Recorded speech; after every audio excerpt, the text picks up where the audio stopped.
The towering war engines known as Titans trace their true origins to humanity's greatest and most tragic technological zenith. We must speak of the age that is now forbidden. We must look back into the blinding light of the dark age of technology. Part 1. The Genesis of the God-Machine. This was the golden era of mankind, a forgotten epic spanning roughly from the 15th to the 25th millennia. It was a time when human civilization, united and ascendant, reached truly unprecedented heights of scientific mastery. Humanity commanded the stars, remade worlds, and wielded powers that would seem godlike to their benighted descendants. The standard template constructs, the legendary STCs, represented the absolute pinnacle of this achievement. These were not mere blueprints, but living, thinking libraries of knowledge, containing the complete manufacturing protocols for countless, miraculous technologies. And nestled deep within these precious, digital sanctums, among the designs for star-wielding ships and engines that could terraform barren rock, lay the fundamental designs, the sacred, foundational patterns, the first thoughts that would eventually give birth to the God-Machines themselves. The earliest Titan prototypes emerged not from holy forges, but from secretive military research facilities scattered across ancient Terra and its expanding human colonies. But these firstborn engines, they bore little resemblance to the walking avatars of the Emperor that would later stride across a million battlefields. We are told these primitive God-Machines stood approximately 30 meters tall, a mere shadow of their descendants. Their chassis were crude, bipedal frames, hammered together from common industrial materials, not the blessed adamantine and ceramite of later ages. Their weapons were simple, almost primitive, basic laser arrays and kinetic projectile cannons. They lacked the true, terrifying instruments of the divine, the devastating, sun-killing plasma annihilators, the crackling, reality-defying void shields, all of which would one day become synonymous with Titan warfare. Yet, even in these nascent forms, a greater destiny was stirring. Archaeological evidence, recovered from excavations deep beneath the crimson sands of Mars, suggests that the first true Titan-class engines incorporated revolutionary technologies. Technologies so advanced, so complex, that even today, they remain poorly understood by the most learned tech adepts of the Mechanicum. These machines possessed rudimentary artificial intelligence, a thinking spirit, though it was nothing compared to the sophisticated, sentient, and often wrathful machine spirits that would later inhabit their mighty successors. Deep within their reinforced adamantine housings, the original constructors embedded quantum processing cores. And in doing so, they laid the sacred foundation for what would one day evolve into the holy, unbreakable, and terrifying bond between a Princeps and their machine. As the dark age of technology reached its zenith, Titan development accelerated dramatically. Engineers on Forge worlds, planets given over entirely to industry, throughout human space refined the basic chassis designs. They experimented with different configurations, divergent weapon loadouts, and new forms of locomotion. It was during this period that the famous Warlord class pattern first emerged, though these early versions stood considerably smaller than their modern, city-leveling counterparts. These prototypes featured modular weapon systems, a revolutionary concept allowing for rapid battlefield reconfiguration. It was a capability that would prove utterly crucial during the coming age of darkness. For this golden age, like all things in this galaxy, was doomed to a horrific, violent end. The collapse was absolute. Humanity's golden era was shattered by the Age of Strife. As terrible psychic storms ravaged the galaxy, interstellar travel became an impossibility. The precious STC fragments, the very blueprints of civilization, were scattered across the cosmos. Most Forge worlds lost all contact with Terra, their lifeblood of knowledge and support severed. On countless worlds, the knowledge of Titan construction, and indeed of all advanced science, vanished entirely. As societies crumbled, technology regressed to primitive, brutal levels. Humanity fell, and fell hard, into an age of barbarism. But on one world, things are different. On Mars, the red planet, the knowledge endured. Mars had established itself as the premier forge world, the jewel of human industry, long before the age of strife began. Its vast, continent-spanning industrial complexes and deep, radiation-proof underground manufactorums provided the ideal conditions for preserving the most advanced technologies. When the warp storms intensified and contact with other human worlds became impossible, the Martian tech priests, the progenitors of the cult Mechanicus, turned inward. They focused their entire existence on maintaining and improving their existing knowledge base. The Titan STCs became objects of particular reverence.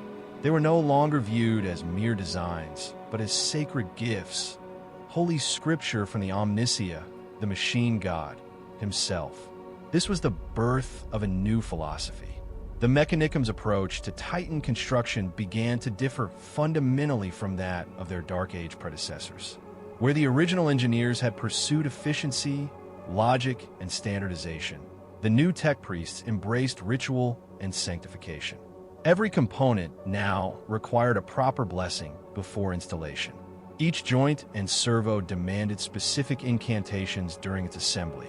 The construction process evolved from an industrial manufacturing line into an elaborate, decades-long religious ceremony for a single engine. This ritualistic approach, born of desperation and faith, yielded unexpected and miraculous benefits.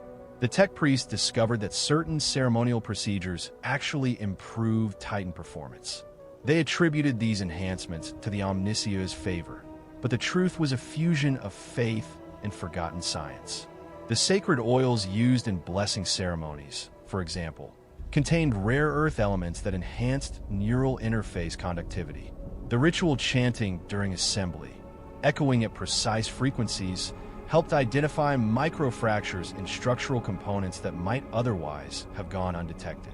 Faith, it seemed, had found a way to replicate the results of science it no longer fully understood. During this long, terrible isolation, the Martian forges did not stay idle. They produced hundreds of Titan engines. These god-machines served as the ultimate expression of the Mechanicum's power, towering, ironclad symbols of their technological supremacy. The largest Titan legions emerged during these dark centuries. Some forge complexes maintained dozens of operational engines, holy guardians against the madness of the long night. The famed Legio Mortis, the Death's Heads, traced its origins to this period, as did many other Titan orders that would later serve the Imperium with grim distinction. Yet, the most significant development of the Age of Strife was not in the metal, but in the mind. The machine spirits inhabiting these new Titans were different. Unlike the simple artificial intelligence systems of their predecessors, these entities possessed, or perhaps developed, a genuine, waking consciousness, a personality. The tech priests theorized that the centuries of ritual, the constant prayer, and the unending focus of human belief had somehow awakened the dormant quantum matrices within the Titan's core systems. Each machine spirit developed unique characteristics, preferences, quirks, and even powerful emotional responses that reflected their operational history and the personalities of their crews. The relationship between the pilot, the Princeps, and the machine spirit became vastly more sophisticated. Early Titan commanders had simply operated their engines like complex, oversized vehicles, relying on manual controls and basic interface systems. But as the machine spirits evolved, they began forming genuine partnerships with their human operators. The most successful Princeps learned to lead their engine not through force of will, but through a combination of neural interface technology and raw, intuitive understanding. They created bonds of mutual respect, bonds that could and would span centuries. This entire complex system of faith, war, and technology culminated in the creation of the Collegia Titanica, the formal organization governing all Titan operations within the Mechanicum. The Collegia established standardized training protocols for Princeps candidates, a brutal and unforgiving regimen. They developed complex maintenance procedures for the increasingly complex God machines, and they codified the religious observances required for proper Titan operation. By the time a new, unifying force finally arrived on Mars, by the time he came, the Siege of Titanicus had already evolved into a sophisticated, powerful, and deeply religious military organization, capable of deploying hundreds of war engines across multiple theaters of operation. They were a power unto themselves, an army of gods waiting in the darkness for the dawn of a new age. That dawn came in the form of the Emperor of mankind, his arrival on Mars, and the forging of the Treaty of Olympus Mons fundamentally altered the trajectory of Titan development forever. When the Emperor and the Fabricator General of Mars forged their galaxy-spanning alliance, the Mechanicum's God Machines became integral components of the nascent, ambitious Imperial war machine. The tech priests viewed this partnership as the ultimate validation of their beliefs. They interpreted the Emperor's arrival as the Omnissiah's return, the machine god made manifest, come to guide humanity toward its technological enlightenment. But integration into the Imperial military doctrine required significant and often difficult modifications to existing Titan deployment strategies. The Mechanicum had traditionally employed their God machines as siege engines and defensive platforms. They used their massive, overwhelming firepower to break enemy fortifications or to protect their own vital forge complexes from assault. But the Emperor and his new Imperial commanders saw a different potential. They recognized the power of the Titans to serve as spearhead units, the armored fist of rapid, offensive operations. The Great Crusade's early campaigns demonstrated the devastating, almost unbelievable effectiveness of properly coordinated Titan assaults. On the world of Proxima Majoris, a single Warlord-class engine broke through fortified Xenos positions that had resisted conventional Imperial forces for months. The Titan's plasma annihilator carved through reinforced walls like a blade through parchment, while its void shields deflected the desperate, furious counter-battery fire from enemy artillery. Within hours, the entire defensive line had collapsed, allowing Imperial forces to advance and secure the planet. These successes led to a rapid, explosive expansion of Titan production across Mars and its allied forge worlds. The Mechanicum established new Titan legions, raised and sanctified specifically for the Great Crusade, each one tailored for different combat roles and operational environments. Legio Ignitum, the Fire Wasps, specialized in brutal urban warfare. Their engines were equipped with precision weapon systems, ideal for fighting within the close, dangerous confines of populated areas. Legio Tempestus, the Stormlords, focused on rapid deployment operations, using modified Reaver-class Titans that sacrificed heavy armor protection for increased mobility and speed. But this integration process also revealed significant and often lethal challenges. Coordinating the operations of God machines with conventional Imperial forces was a nightmare. The Titans operated on vastly different tactical timescales than infantry or armored units. A single Titan weapon system could level entire city blocks in an instant, making close coordination with friendly ground forces extremely difficult and extraordinarily dangerous. Imperial commanders, often through bloody trial and error, learned to establish clear fire corridors and rigid communication protocols, simply to prevent catastrophic friendly fire incidents. The logistical considerations proved equally complex.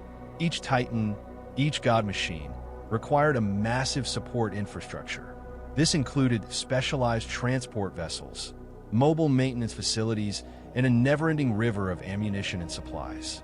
A single Warlord-class engine, on its own, consumed more resources than an entire regiment of the Imperial Army.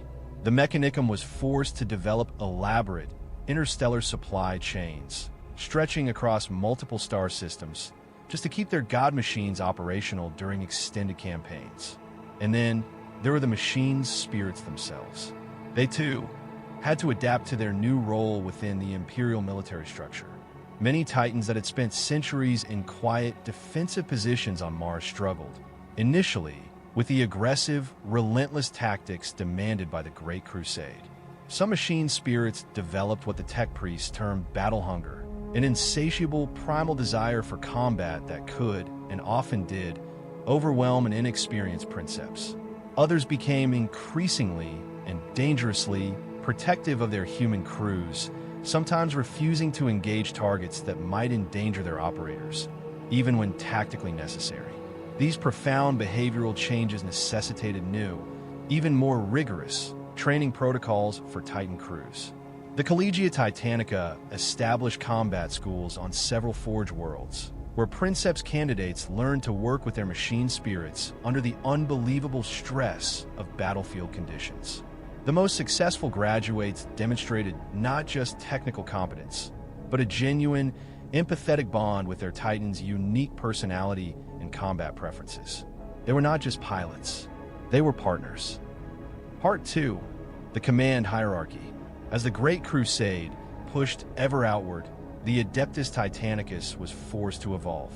The establishment of formal command structures emerged not from a desire for order, but from absolute battlefield necessity. As Titan legions deployed across hundreds of worlds simultaneously, the informal, tradition-bound hierarchies that had sufficed during Mars's long isolation proved utterly inadequate for coordinating massive, multi-legion operations. The Collegia Titanica responded. It codified rank structures that brilliantly, and perhaps precariously, balanced the Mechanicum's ancient religious traditions with the brutal, practical requirements of a galaxy-spanning war. At the absolute apex of each Titan Legion stands the Princeps Signoris. This is a position that has no true equal in the Imperial Guard or Navy. It is a role that combines supreme battlefield command with the spiritual authority of a high priest, holding dominion over the Legion's collective machine spirits. Unlike conventional military ranks, advancement to Princeps Signoris requires far more than mere tactical brilliance or decades of service. It demands a demonstrated sacred communion with multiple God-Machines. Candidates must prove their neural compatibility across a diverse range of machine spirit personalities. They must successfully interface with and master at least 3 different Titan classes. The selection process, therefore, often spans decades as these prospective commanders rotate between various engines, Warlords, Reavers, Warhounds, to assess their adaptability, their resilience, and their leadership potential.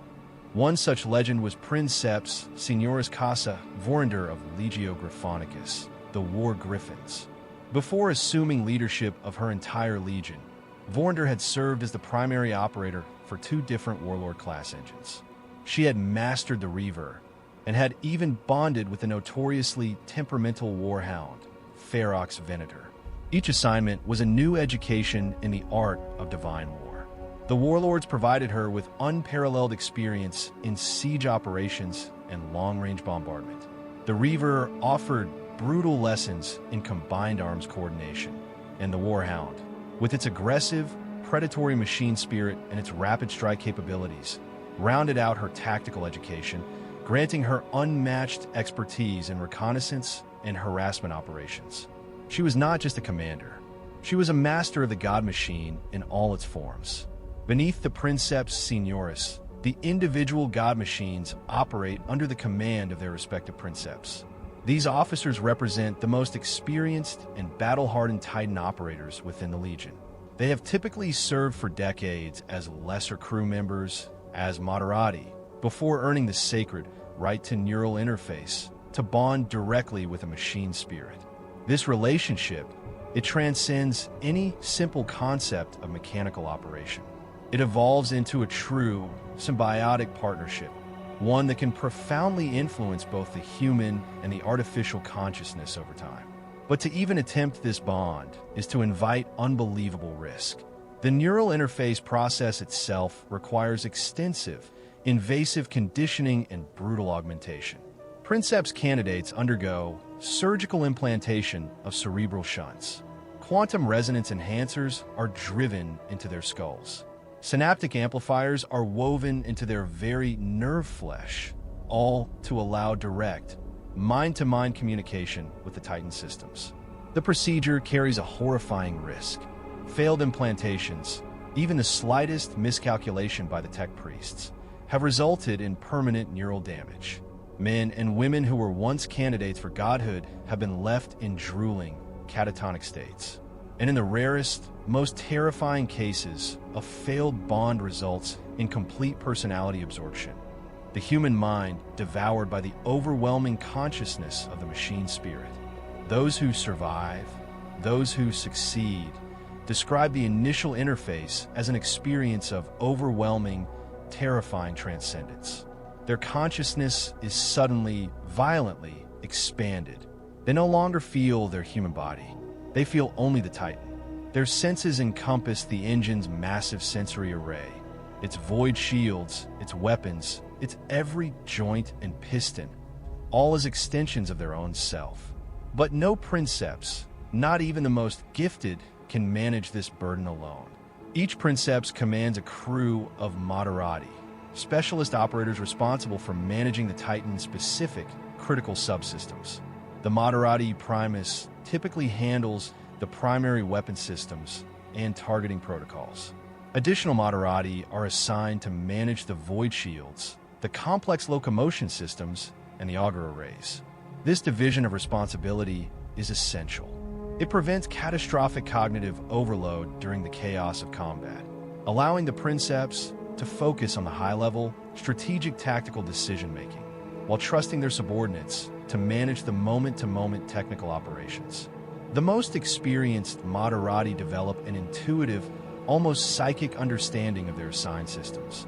They often anticipate mechanical problems, a power fluctuation, a joint seizing, before the diagnostic systems can even register the anomaly. Training these Moderati requires years of intensive, cloistered study, combining deep technical education with rigorous religious instruction. Candidates must master the sacred rituals required for simple system activation. They must memorize hundreds of maintenance litanies and procedures, and they must develop the ironclad neural discipline necessary for even limited, indirect interface operations. A crucial part of their curriculum is the extensive study of machine spirit psychology. For each Titan class, and indeed each engine, exhibits distinct behavioral patterns that will affect system performance. Warlord class engines, for example, tend toward methodical, deliberate, almost ponderous responses. They favor careful, premeditated planning over rapid, panicked reactions. Reaver class machines, in contrast, often display more aggressive, even impatient tendencies. Their spirits push their systems harder, demanding more power, but as a result, they require far more frequent and intensive maintenance cycles. And then there are the Warhounds. The Warhound class Titans present truly unique challenges for their crews. Their machine spirits are hyperactive, aggressive, and possess a rapid operational tempo that can exhaust a human mind. These smaller, predatory engines often develop pack-hunting behaviors when operating in pairs or trios, coordinating their movements and attacks with a speed that seems to require minimal human input. A Moderati assigned to a Warhound crew must learn to work with this autonomous, animalistic behavior, rather than trying to fight it. They must provide guidance and tactical direction, while allowing the machine spirits considerable operational freedom or risk being overwhelmed by the spirit's own primal fury. This entire structure of command is watched over by the faithful. The integration of tech priests into all Titan operations reflects the Mechanicum's fundamental, unshakable belief that technology and faith are inseparable. Each Titan Legion includes a dedicated contingent of tech priests, responsible for the physical and spiritual maintenance and repair of the God-Machines. These adepts hold ranks parallel to, but distinct from, the military command hierarchy. High-level Muggos-level adepts may oversee the health of multiple engines, while junior tech priests, often heavily augmented, handle the routine, day-to-day maintenance tasks. Their role is absolutely crucial. Consider the Uliner campaign. Tech priest Dominus Zereth IX of Legio Mortis, the Death's Heads, demonstrated the vital part these specialists play. The Warlord class engine Mortis Metallica suffered critical plasma reactor damage during a direct assault on greenskin fortifications. Conventional repair protocols would have required the Titans' immediate withdrawal from combat for several days, a retreat that would have doomed the Imperial assault. Dominus Zereth IX refused. While still under heavy enemy fire, he performed emergency field repairs. Chanting litanies against the plasma's fury, he rerouted primary power systems and implemented temporary, jury-rigged containment measures that, by all logic, should have failed. His modifications not only saved the Titan, but, by some miracle of the Omnicia, actually improved its power output. His desperate, heretical, and other context techniques were so successful, they were later adopted across the entire Legion. This reveals the inherent tension. The relationship between the tech priests and the Titan crews requires a careful, constant balancing act.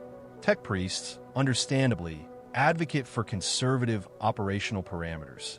They wish to preserve the mechanical integrity of their sacred charges. The Princeps, meanwhile, must push for maximum, brutal performance during combat operations. The most successful legions are those that develop a collaborative, symbiotic relationship, where both the priests and the warriors respect each other's expertise and priorities. No Titan, however mighty, fights alone. They are supported by formations of cybernetically enhanced soldiers, the Scitarii, who provide essential ground support. They serve as scouts, as close-in security details, and as technical support personnel. These soldiers, their humanity stripped away and replaced with blessed machinery, understand the sacred nature of their role. To serve alongside the God-Machines is, for them, the highest honor achievable within the Mechanicum's military hierarchy. The Scitarii units assigned to Titan legions receive specialized training in urban warfare, defensive operations, and technical support procedures that conventional Imperial forces would never encounter. The organizational structure of this Scitarii support varies significantly between different Forge worlds and their associated Titan legions. Mars-based legions, rich in resources, typically deploy full Scitarii cohorts with each Titan maniple.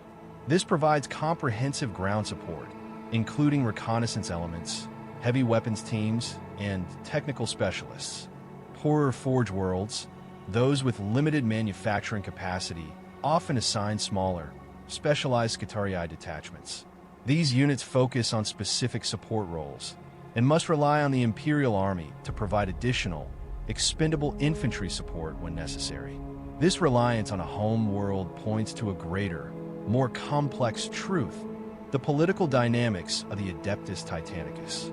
Each major Forge world maintains its own Titan legions, and these relationships often reflect ancient, bitter rivalries, technological disputes, or brutal resource competition dating all the way back to the Age of Strife. The rivalry between Legio Mortis of Mars and Legio Tempestus of Lucius, for example, is legendary. Both legions claim superior tactical doctrine. Both claim more advanced and more sacred technology. These political undercurrents influence everything from deployment assignments to equipment allocation. Forge worlds jealously guard their most advanced technologies. They often refuse to share innovations with rival installations, even when such cooperation would benefit the overall Imperial military effectiveness.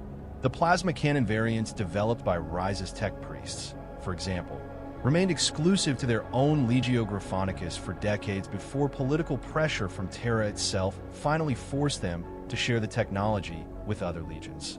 This competition extends to recruitment, with each installation seeking to attract the most promising Princeps candidates and technical specialists. Mars, as the primary Forge world, leverages its holy status to recruit from across the entire galaxy. Smaller, more isolated installations must focus on developing local talent or on forming ancient, binding alliances with specific Imperial military units. These recruitment patterns, over millennia, have created distinct cultural characteristics within the different legions, influencing everything from their tactical preferences to their deepest, most sacred religious observances. The command protocols within a Titan legion reflect this dual nature of military necessity and Mechanicum religious doctrine. The sacred, divine nature of the God-Machines requires specific ceremonial procedures before any major operation. These include blessing rituals, machine spirit communion ceremonies, and the technical sanctification of every system. But these protocols, while born of faith, serve intensely practical purposes.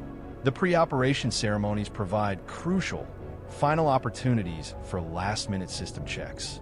They allow the crew to finalize coordination and to run through complex tactical planning, steps that might otherwise be overlooked in a desperate, chaotic rush to deploy. Vox network communications between Titans are not simple radio chatter. They employ sophisticated encryption protocols and are broadcast on sacred cant frequencies that both prevent enemy interception and, in the belief of the crews, maintain spiritual purity. Each legion develops its own unique, internal communication codes based on their home forge world's theological interpretations and technical capabilities. The K-codes, used by Legio Ignatum, for instance, incorporate mathematical formulae sacred to their home forge world of Lucius. Legio Graphonicus, by contrast, employs harmonic frequencies that are tuned to resonate with their Engine's specific machine spirit characteristics. On the battlefield, coordinating multiple God machines requires a careful, constant orchestration of movement, targeting, and support operations. Titan legions typically deploy in maniple formations, consisting of 3 to 5 engines. Each maniple is assigned specific tactical objectives and operational zones. The lead Titan, usually commanded by the maniple's most experienced Princeps, coordinates the group's movements and target selection. But individual engines must maintain the tactical flexibility to respond to immediate, unforeseen threats. The coordination challenges multiply exponentially when multiple maniples operate in the same theater.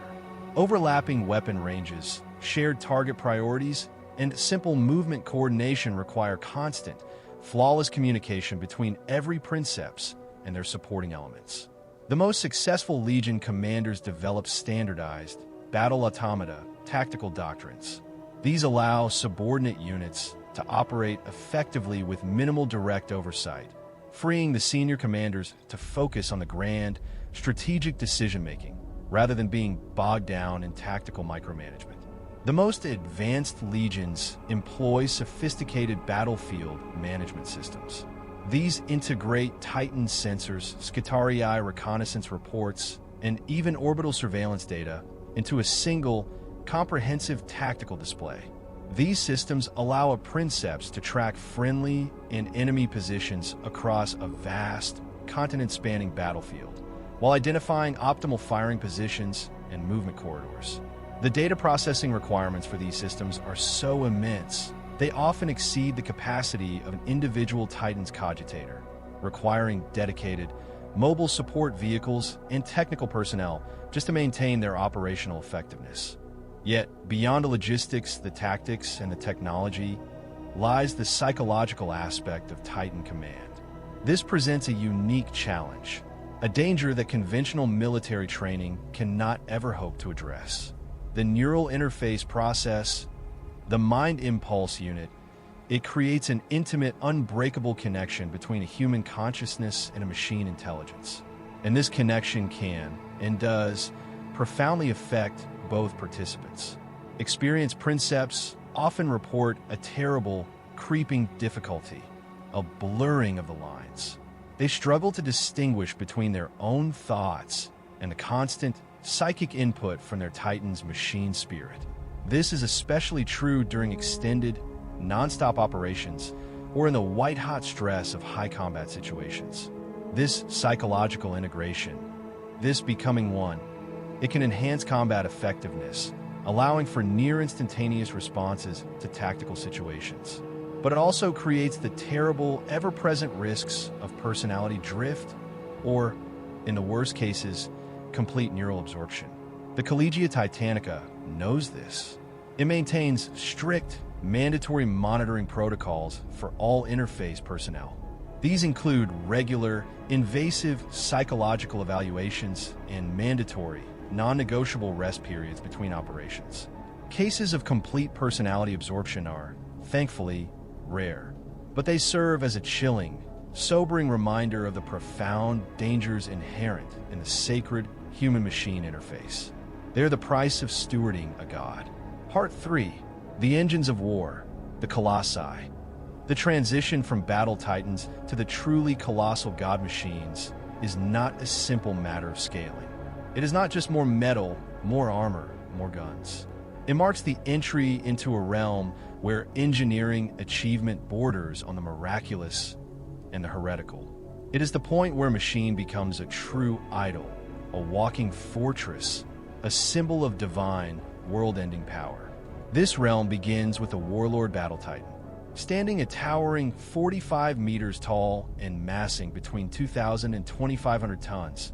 The Warlord embodies the pinnacle of what the Mechanicum considers a practical battlefield deployment for a heavy god machine. For over 10 millennia, these towering engines have been the very backbone of heavy titan operations across the galaxy.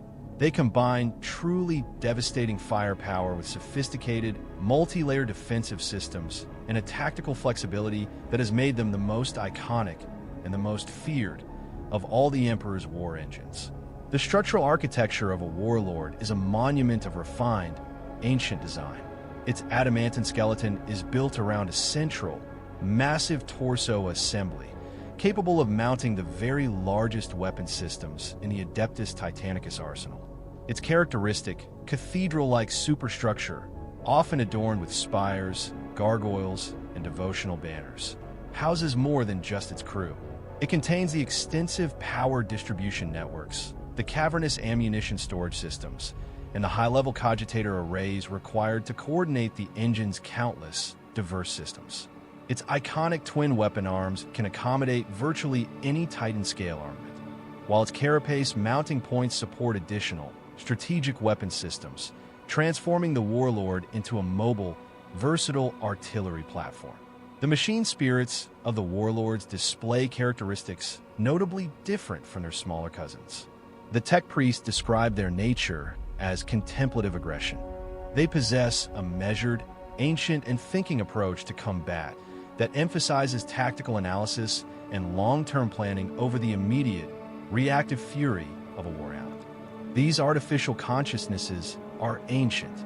Their neural matrices possess a complexity sufficient to process multiple, complex tactical scenarios simultaneously. They often present their Princeps with detailed, unsolicited analyses of the battlefield, complete with recommended engagement strategies and potential threat vectors. These spirits, having lived for millennia, frequently develop strong, unbending preferences for particular tactical doctrines. Some favor the cold, clean efficiency of long-range bombardment, while others relish the close quarters, grinding devastation of urban combat. The weapon configurations available to a Warlord encompass the full, terrible spectrum of Imperial heavy weapons technology. From precision laser systems to area-denial munitions capable of rendering entire regions uninhabitable, the Warlord is the master of destruction. Its most feared armaments are legends in their own right. The Plasma Annihilator. This is perhaps the most terrifying weapon in the Imperial arsenal. It does not merely destroy, it unmakes.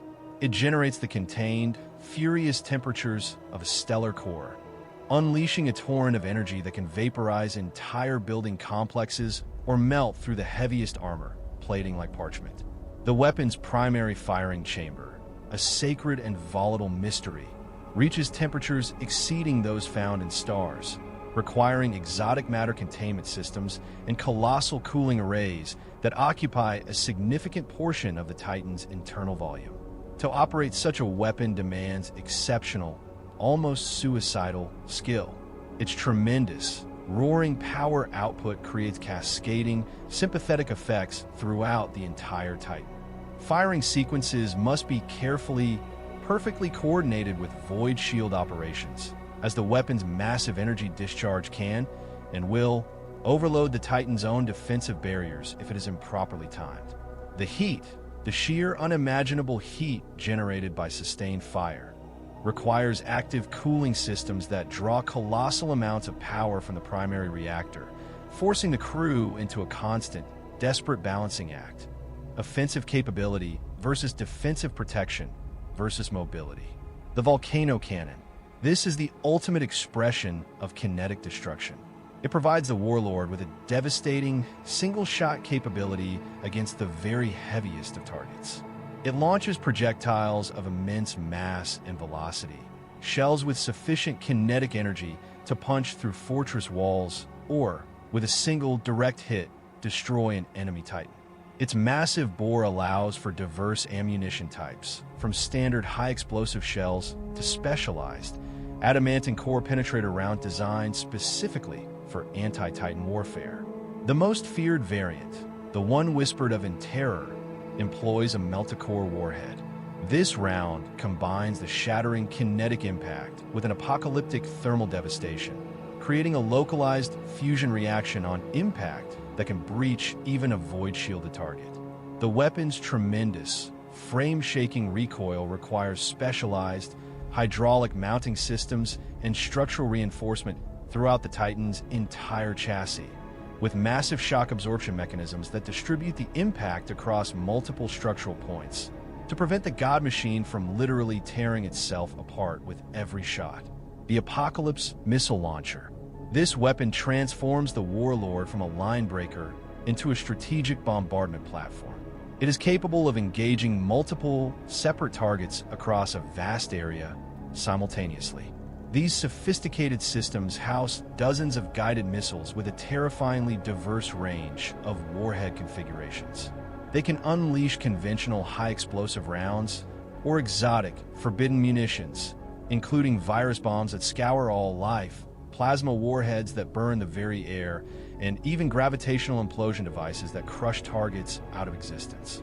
The launcher's automated, high-speed loading systems can cycle through these different ammunition types rapidly, allowing the crew to adapt their firepower to changing tactical requirements without manual intervention. The guidance systems themselves employ sophisticated artificial intelligence routines that can identify and prioritize targets independently, coordinating their own attack patterns to overwhelm enemy defensive systems through sheer, calculated saturation. And finally, the Turbo Laser Destructor. This is the Warlord Scalpel. It provides precision, long-range capability, engaging individual targets with surgical accuracy across distances exceeding 30 kilometers. The weapon's coherent, lance-like energy beam can maintain its lethal intensity across these extreme ranges, making it ideal for counter-battery operations against enemy artillery or for precision strikes against critical, high-value infrastructure. The Warlord versatility even extends to the unthinkable close combat. Massive power fists and grinding chain fists allow these engines to engage in brutal, city-leveling melee when necessary, their hydraulic systems generating crushing forces measured in thousands of tons per square centimeter. These weapons prove horrifyingly effective during urban warfare, where a single, sweeping blow can annihilate a skyscraper's foundations or clear an entire city block. Beyond the Warlord, there are giants, rarer, more powerful, legends made manifest. The Warmaster Heavy Battle Titan represents the absolute apex of conventional Titan design. Standing a full 50 meters tall, these machines incorporate weapon systems that push the very boundaries of what can be practically deployed on a mobile platform. These are rare and impossibly powerful engines. Fewer than a dozen operational units are confirmed to exist across all the Titan legions. The Warmaster's massive, fortress-like frame supports weapon configurations that would be impossible on any smaller engine, including multiple Apocalypse missile launchers and paired plasma annihilator arrays, allowing it to devastate entire armies in a single, coordinated, apocalyptic salvo. The development history of the Warmaster class traces back to the darkest, most desperate periods of the Horus Heresy, when both loyalist and traitor forces sought to create the ultimate, unrivaled siege engine, capable of breaking the most heavily defended positions in the galaxy. The enormous, world-draining resource requirements for a single Warmaster's construction mean that only the most critical, strategic objectives could ever justify their deployment. An individual engine, when committed to a campaign, could often determine its final outcome through its overwhelming, undeniable firepower advantage. Their machine spirits are, likewise, in a class of their own. They exhibit unique characteristics that reflect their intended role as supreme battlefield commanders. Their artificial consciousnesses are sophisticated enough to coordinate multiple subordinate titans, to analyze strategic, theater-level tactical situations, and to act as a true extension of the Princeps Senioris. The neural matrices within their cogitator cores approach the complexity of those found in the class above them, the Imperator. And then, there's the final word in Imperial warfare, the machine that transcends the very concept of a machine, the Emperor-class Titan. These are not mere war engines. They are mobile fortresses. They are, in fact, the ultimate physical expression of Imperial military engineering and the most sacred, unfathomable mystery of the Omnicia. These colossal God-Machines stand between 55 and 70 meters tall, depending on their configuration. Some, the most ancient and revered, reach even greater heights, equipped as they are with specialized command facilities or archaic, continent-ending weapon systems. The Emperor Titan's massive bulk, measuring over 100 meters in length and weighing between 8,000 and 15,000 tons, requires specialized, planet-bound transport vessels and deployment infrastructure that exists only at the major Forge worlds and the most strategic, high-command military installations. You do not move an Emperor Titan. You build a war around its arrival. Its internal architecture resembles that of a small, vertical city more than a conventional vehicle. It has multiple decks, housing thousands of crew members, extensive internal manufacturing facilities, and even residential quarters, medical bays, and chapels for long-term, multi-year deployments. The command deck alone, the Sanctum, spans several hundred square meters. It incorporates tactical hololithic displays, galaxy-spanning communication arrays, and strategic planning facilities that rival those found aboard an Imperial Navy battleship. These are not just Titans. They're mobile command centers, capable of coordinating entire army groups across a planet, while simultaneously engaging enemy forces with their own devastating weapon systems. The Emperor Titan's machine spirit is the most sophisticated and the most dangerous artificial consciousness ever created by human technology. Its neural matrices approach the vast, unknowable complexity of a human brain, while maintaining the computational speed and cold, analytical capability of the most advanced cogitator systems. These machine spirits, often tens of thousands of years old, develop profound and distinct personalities. They reflect centuries of operational experience, displaying unique tactical preferences, deep, human-like emotional responses, and even what appears to be genuine, startling creativity in their problem-solving approaches. The relationship between an Emperor-class Princeps and their machine spirit transcends any partnership. It evolves over centuries into a deep, psychic symbiosis, a bond that can and has influenced strategic decision-making at the very highest levels of the Imperial military command. The most experienced crews report communication with their machine spirits through methods that border on the telepathic, the artificial consciousness providing tactical insights and strategic analyses so complex that a human commander might overlook them, or simply fail to process them quickly enough for battlefield application. Their armament is total. Configurations vary dramatically, as each machine is a unique, holy relic customized for specific strategic roles. The most common configurations include paired primary weapons, plasma annihilators or volcano cannons, supplemented by multiple turbolaser destructors, multiple apocalypse missile launchers, and batteries of defensive, anti-air, and anti-infantry weapon systems. They alone carry the Hellstorm Cannon, a unique weapon that combines the rapid-fire capability of a Gatling system with the raw, destructive potential of plasma technology. These massive weapons can maintain sustained fire rates that exceed those of an entire artillery regiment, generating plasma streams hot enough to melt through any fortified position. The Quake cannons mounted on an Emperor chassis achieve a destructive potential that surpasses even those on the Warbringer, with enhanced targeting systems that extend their effective range beyond 60 kilometers. The seismic effects generated by these weapons can trigger geological instabilities across vast areas, causing landslides, structural collapses, or even localized earthquakes that can change the very geography of the battlefield. Its defensive systems are layered and near absolute. They begin with void shield arrays, so powerful they can deflect battleship-grade weapons. The standard configuration includes 6 or more void shield generators, operating in coordinated, overlapping patterns that can concentrate defensive energy against a specific, overwhelming threat or distribute protection across the engine's entire massive profile. Its armor protection, in critical areas, reaches a thickness exceeding 800 millimeters, a solid wall of specialized, composite materials that incorporate rare elements and exotic alloys unavailable to any lesser Titan class. Emperor Titans are only deployed to face the most dire, strategic-level threats. Their arrival is a statement. The preparation required for their deployment involves logistical planning on a scale that can span star systems, and requires coordination with multiple branches of the Imperial military to ensure their effective integration. The psychological impact of an Emperor Titan, it is perhaps its greatest weapon.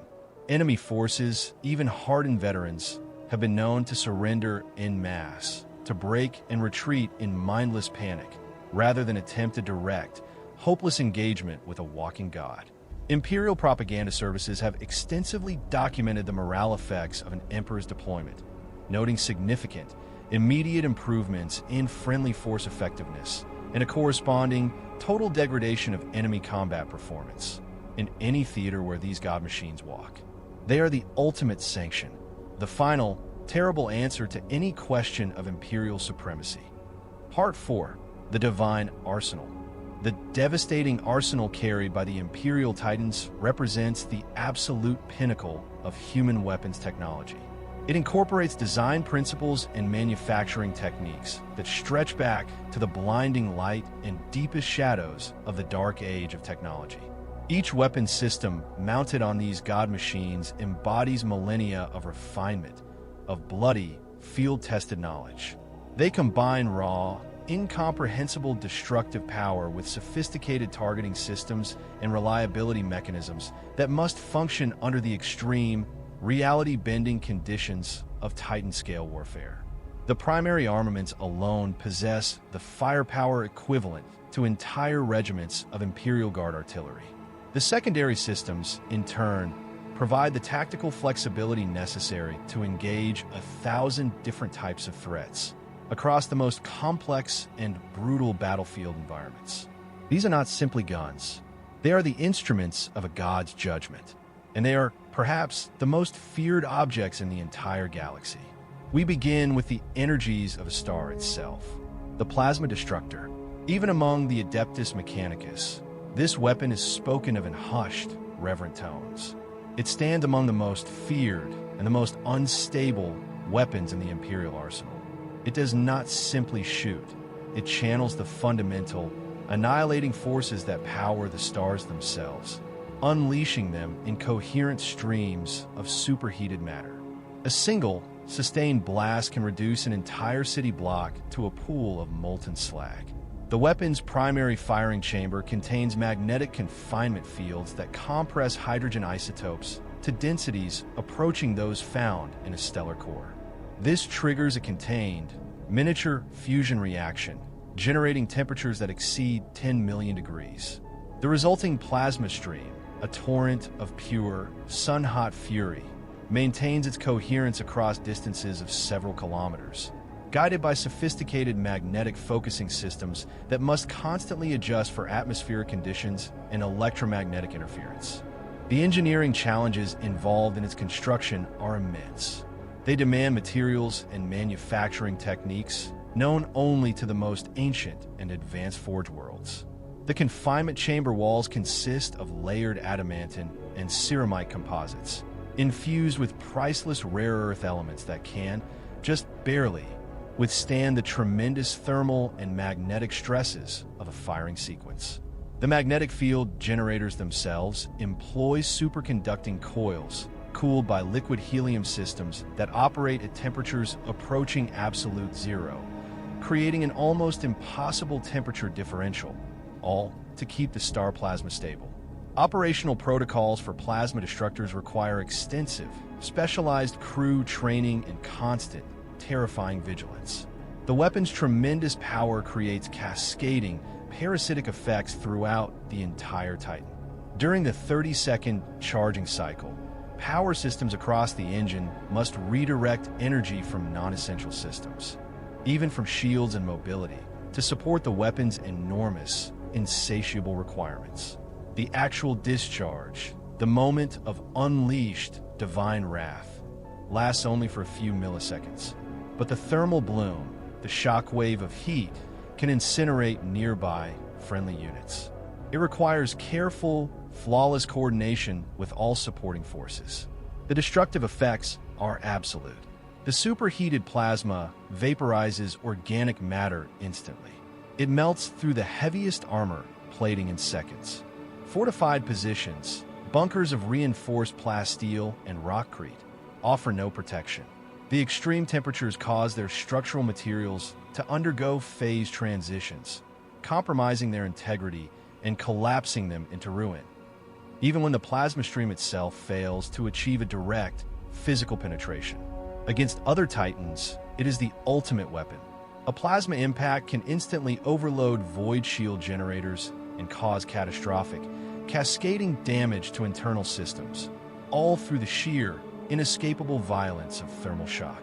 The Turbo Laser Destructor. If the Plasma Destructor is a roaring, blunt instrument of annihilation, the Turbo Laser is a surgeon's divine scalpel. It provides a Titan crew with precision engagement capability, allowing it to eliminate individual, high-value targets at extreme ranges, all while minimizing collateral damage to the surrounding areas. These are not simple lasers. They are sophisticated, high-order energy weapons, employing crystalline focusing matrices that are grown, not built, in the perfect microgravity of orbital foundries. This process creates optical elements of impossible, unprecedented clarity and power handling capacity. The primary laser chamber generates a coherent beam of light, amplifying photon streams to an intensity capable of cutting through the thickest armor plating or vaporizing an entire vehicle crew through the sheer, instantaneous thermal shock of its impact. The targeting systems integrated with the Turbo Laser Destructor incorporate quantum processing elements. They can calculate firing solutions for fast-moving targets at distances exceeding 20 kilometers, while actively accounting for atmospheric distortion, gravitational effects, and enemy electronic interference. The weapon's gimbal mounting systems employ servo motors so precise they can maintain a target lock on a single running man at maximum range. Ammunition for this weapon is a different concept. It centers on power cell management and the lifespan of the focusing crystals, rather than a supply of conventional shells. The weapon's energy requirements during sustained fire can drain even a Titan-scale power system within minutes. This forces the crew, once again, into that desperate balancing act. Offensive firepower versus defensive shield strength versus mobility.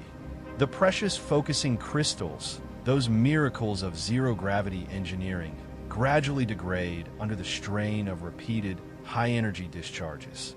They develop microscopic fractures that reduce the beam's coherence, and they must be piously replaced after extended combat operations, a ritual in itself. The Volcano Cannon. This is the ultimate expression of kinetic weapon technology. It is in essence the biggest, most powerful cannon that human science has ever dared to create. It eschews the complexities of plasma or the finesse of lasers, and embraces, instead, the simple, brutal, and undeniable philosophy of throwing a building-sized shell at an enemy at an unbelievable velocity. It launches projectiles with sufficient mass and speed to penetrate fortress walls or to destroy an enemy Titan with the sheer, catastrophic impact force. Its massive bore diameter allows for a diverse range of ammunition types. It can fire conventional high-explosive shells or specialized adamantine core penetrator rounds designed for anti-Titan warfare. But its most devastating variant employs the Meltacore warhead, a shell that combines the kinetic, shattering impact with a secondary thermal detonation, creating a localized fusion reaction on the target, a combined arms assault in a single shell capable of breaching even void-shielded targets. The ballistic calculations for such a weapon are enormous. The fire control systems must calculate trajectories across extreme ranges, accounting for atmospheric drag, gravitational drop, and complex target movement patterns. And then, there is the recoil. The recoil from a single shot is a seismic event. It demands specialized, massive mounting systems and structural reinforcement throughout the Titan's entire frame. Shock absorption mechanisms, employing hydraulic dampeners and countermagnetic field generators, must distribute the cataclysmic impact across the whole chassis to prevent the Titan from being knocked off its own feet or simply tearing its own arm from its socket. The automated loading mechanisms are themselves monuments of engineering, capable of cycling between different multi-ton ammunition types without manual intervention. The ammunition storage system typically houses between 12 and 20 of these massive rounds, each one a holy artifact, each one capable of turning the tide of battle. Part 5. The Tools of Omniscience. The primary armaments of a Titan define its purpose. They're the siege breakers, the fortress killers. But it is the secondary weapon systems that grant the God Machine its true tactical flexibility. These systems allow a crew to engage the full, diverse spectrum of threats, to conserve the sacred, volatile ammunition of their primary weapons, and to unleash a storm of targeted destruction. The Gatling Blaster epitomizes the philosophy of overwhelming, suppressive firepower. It is a weapon of saturation, employing multiple, rotating barrels that can maintain a sustained, thundering fire rate exceeding 3,000 rounds per minute. This design allows it to dissipate the tremendous, liquid-hot heat generated by such continuous operation. Its ammunition feed systems draw from massive, internal storage hoppers, containing tens of thousands of armor-piercing, high-explosive, or incendiary rounds. Its targeting systems, often slave to the machine spirit's baser instincts, incorporate predictive algorithms that can engage multiple, fast-moving targets simultaneously, saturating vast areas with overlapping fields of fire that make survival for unprotected infantry a mathematical impossibility. The psychological impact of a Gatling blaster often proves just as devastating as its physical effects. The distinctive, deafening, tearing sound of thousands of rounds per minute is the sound of an entire army's worth of firepower, focused into a single, terrifying stream.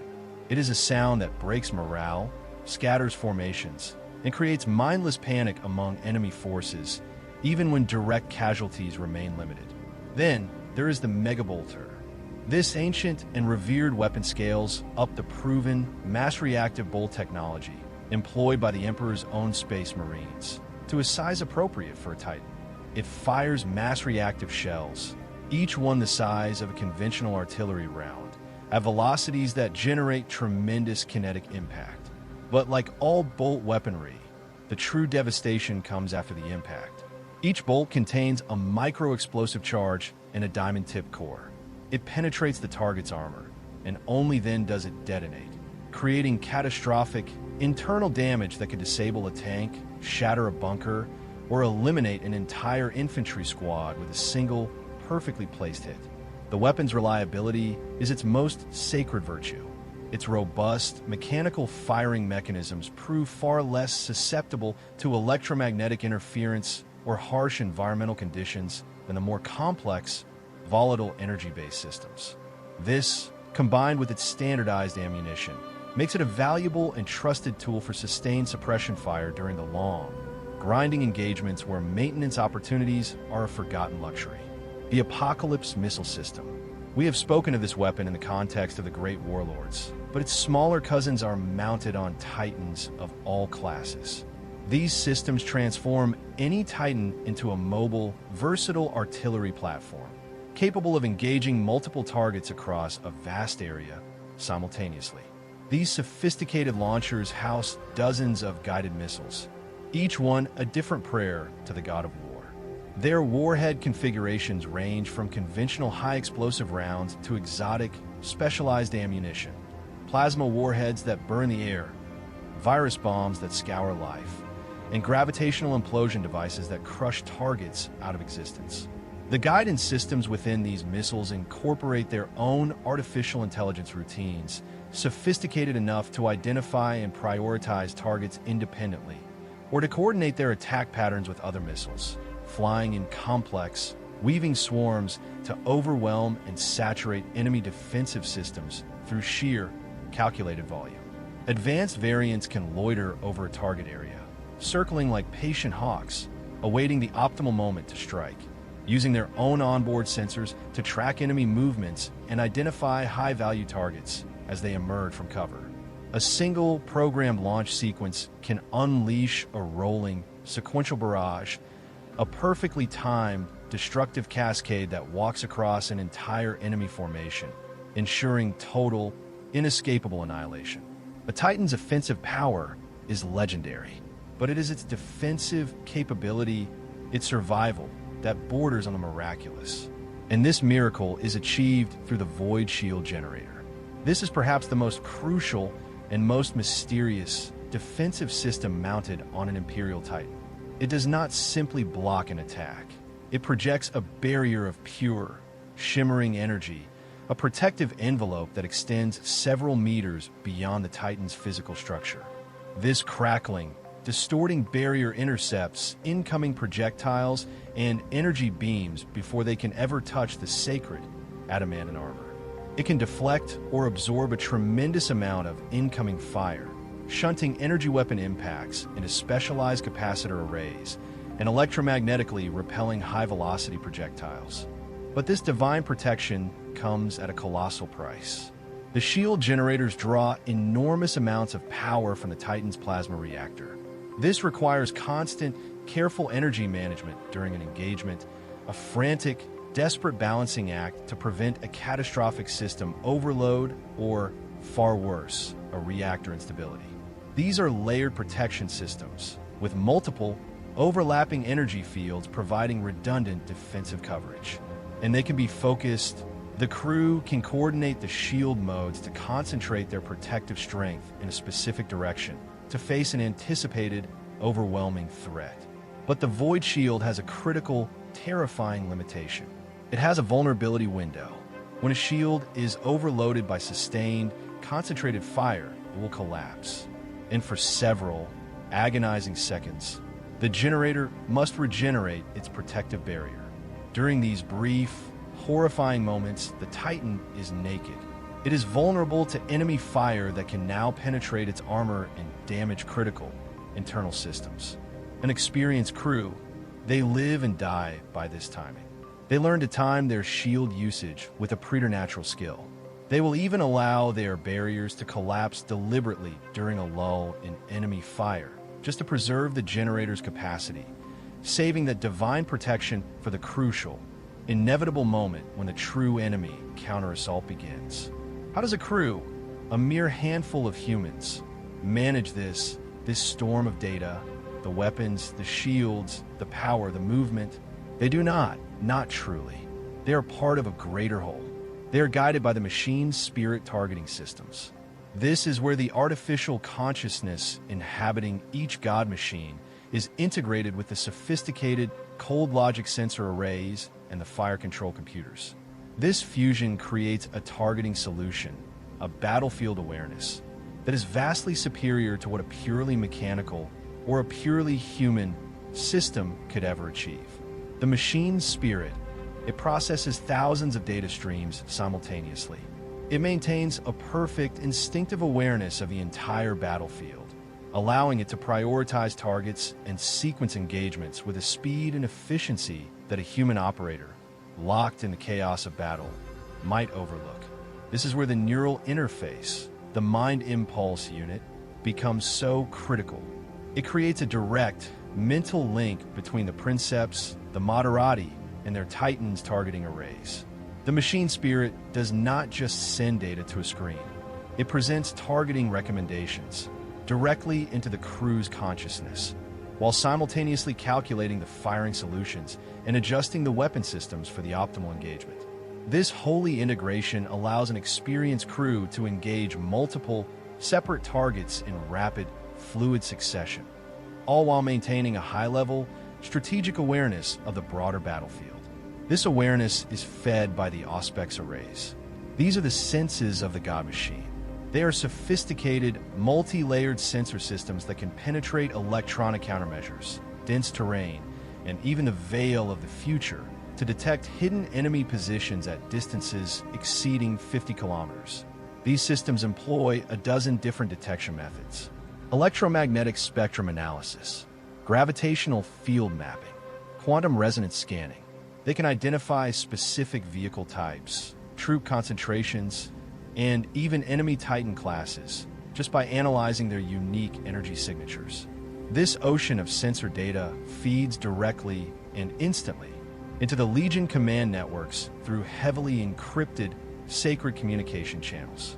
It provides real-time, battlefield-wide intelligence that shapes the tactical decisions, not just for one Titan, but for the entire maniple.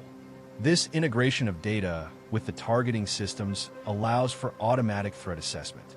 The machine spirit and the cogitators rank threats based on their capabilities and tactical significance. Heavy armor formations receive a higher priority than scattered infantry. An enemy Titan, its signature, triggers an immediate, overriding alert protocol that can interrupt all other targeting assignments. The sensors can track thousands of targets simultaneously, predicting their movement patterns and calculating optimal future engagement windows, all while providing tactical recommendations that account for ammunition conservation and defensive positioning. When multiple Titans operate in coordination, they create a battlefield sensor network. Their individual Auspex arrays link, sharing data through quantum encrypted channels that are almost impossible for an enemy to jam. This creates a comprehensive, overlapping, and redundant surveillance grid that can detect enemy movements across an entire continental region. This integrated network is invaluable. It can detect stealthy infiltration attempts or deep, flanking maneuvers that a single Titan's sensors might miss. The data processing requirements for this omniscience are so vast they often exceed the capacity of a single Titan's cogitator system. This requires the processing load to be distributed, shared across multiple engines, and even in advanced legions offloaded to dedicated mobile command vehicles, whose entire purpose is to maintain this flow of real-time analysis and present a single, comprehensive vision of the battlefield to the senior commanders. It is in every sense the all-seeing eye of the Omnicia. Part 6. The Chosen of the Omnicia, Forging a Princeps. We have spoken of the metal. We have spoken of the fire. But what of the will? What manner of human, what kind of soul can be forged to command such a machine? The selection process for a Titan Princeps candidate is one of the most rigorous, dangerous, and secretive recruitment programs within the entire Adeptus Mechanicus hierarchy. This is not a search for mere soldiers. Unlike conventional military officers who advance through tactical competence and leadership, a prospective Princeps is sought for qualities that are almost inhuman.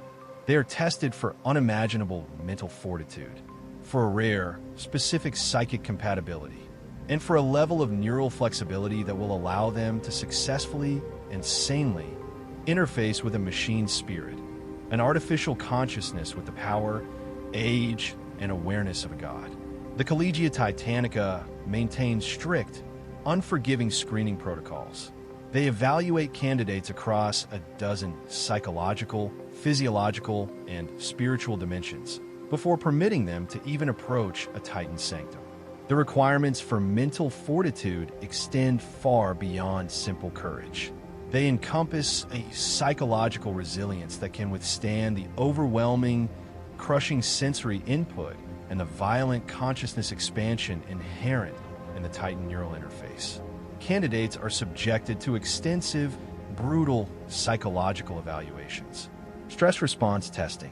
Sensory overload simulations that can drive a normal mind to madness. Prolonged, sanity-breaking isolation exercises. All of it is designed to identify the one rare individual capable of maintaining their own sense of self, their own identity, while sharing a conscious, cognitive space with an artificial intelligence of tremendous, ancient sophistication.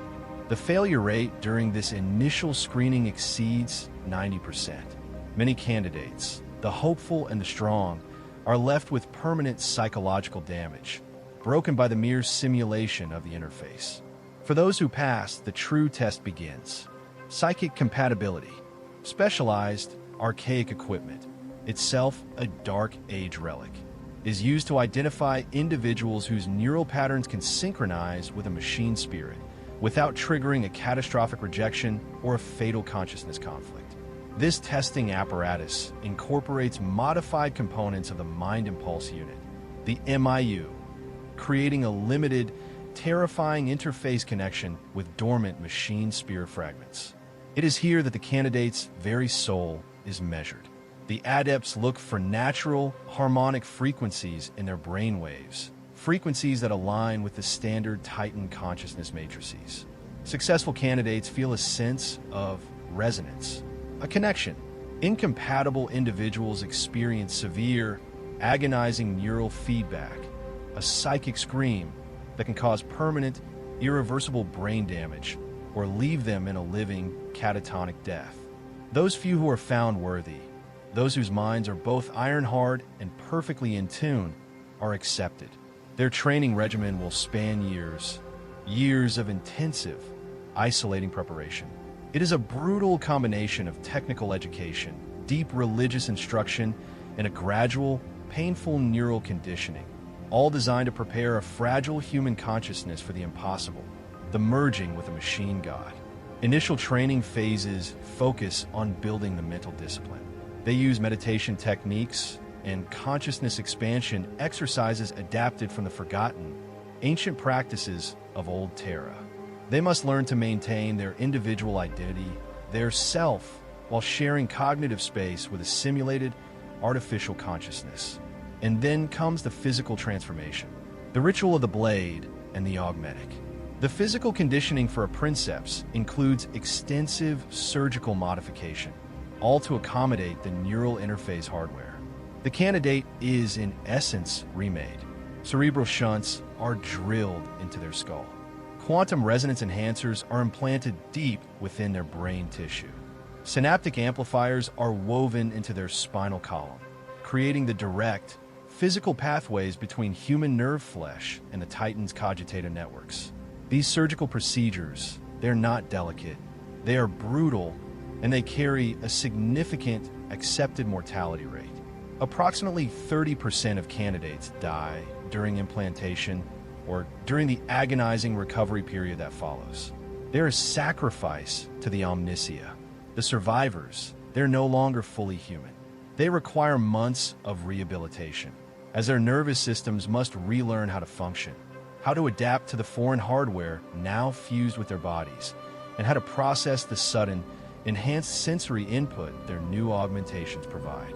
Their neural conditioning now progresses in carefully controlled, terrifying stages. The intensity of machine spirit contact is gradually increased, while tech priests monitor them constantly for the first subtle signs of psychological instability or the dreaded consciousness drift. Early sessions are simple, almost crude. They involve contact with the simple, animal-like machine spirits inhabiting maintenance servitors or cargo transports. This allows the candidate to experience the touch of an artificial mind without the overwhelming, ego-destroying presence of a true Titan. Only after mastering these and progressing through a dozen other stages are they qualified for their first, limited, and terrifying contact with a dormant Titan machine spirit. This is done under the most heavily supervised, ritualized conditions, with emergency override protocols ready to sever the connection should the candidate's mind begin to unravel. But the most challenging aspect of this training is not the pain nor the fear nor the technology. It is the empathy. A Princeps must learn to communicate with, to understand, a machine spirit that possesses a distinct, ancient personality.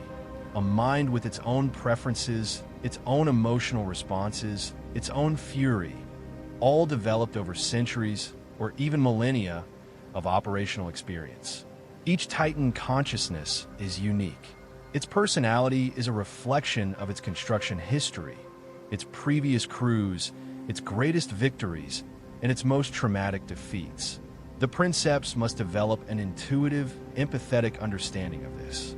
They must learn to recognize their Titan's moods, to anticipate its behavioral patterns, and to establish a cooperative relationship, a bond of mutual respect, not one of master and slave. The most successful candidates are not the most arrogant or the most iron-willed. They are the ones who demonstrate an intuitive ability to listen, to create a partnership that enhances both the human and the artificial decision-making. Only then, after all this, is their training augmented with the mundane arts of war, advanced Titan tactical doctrine, weapons systems operation, and the complex protocols of battlefield coordination. They must demonstrate mastery of multiple Titan classes and weapon configurations, for Princeps must be as flexible as their legion demands. But a Princeps, though they are the head and the will, cannot operate the God Machine alone. The selection and training of the Moderati, the Titan's crew, follows a parallel, yet distinct, path. These candidates are not chosen for their command authority or their psychic resonance. They are chosen for their deep, technical specialization and their ability to work effectively within the intense, shared consciousness environment of the neural interface. The Moderati Primus holds the most prestigious crew position. They must be capable of managing the Titan's primary weapon systems and targeting, while also maintaining an awareness of the broader tactical situation. Their training involves an encyclopedic education in the technical specifications and tactical applications of every weapon in the Adeptus Titanicus arsenal, from the Gatling blaster to the plasma annihilator. They must be able to make split-second battlefield decisions about target prioritization and ammunition conservation, all while under incredible life or death stress. Secondary Moderati positions are no less vital, focusing on their own arcane specializations. The shield technician, this Moderatus is a master of energy management. Their training encompasses electromagnetic field theory, plasma reactor power distribution, and the complex tactical applications of different shield configurations. They must balance the Titan's defensive requirements against its offensive firepower and mobility needs, making the split-second decisions about shield allocation and regeneration timing that will inevitably determine mission success or catastrophic fiery failure. And then there are the system specialists.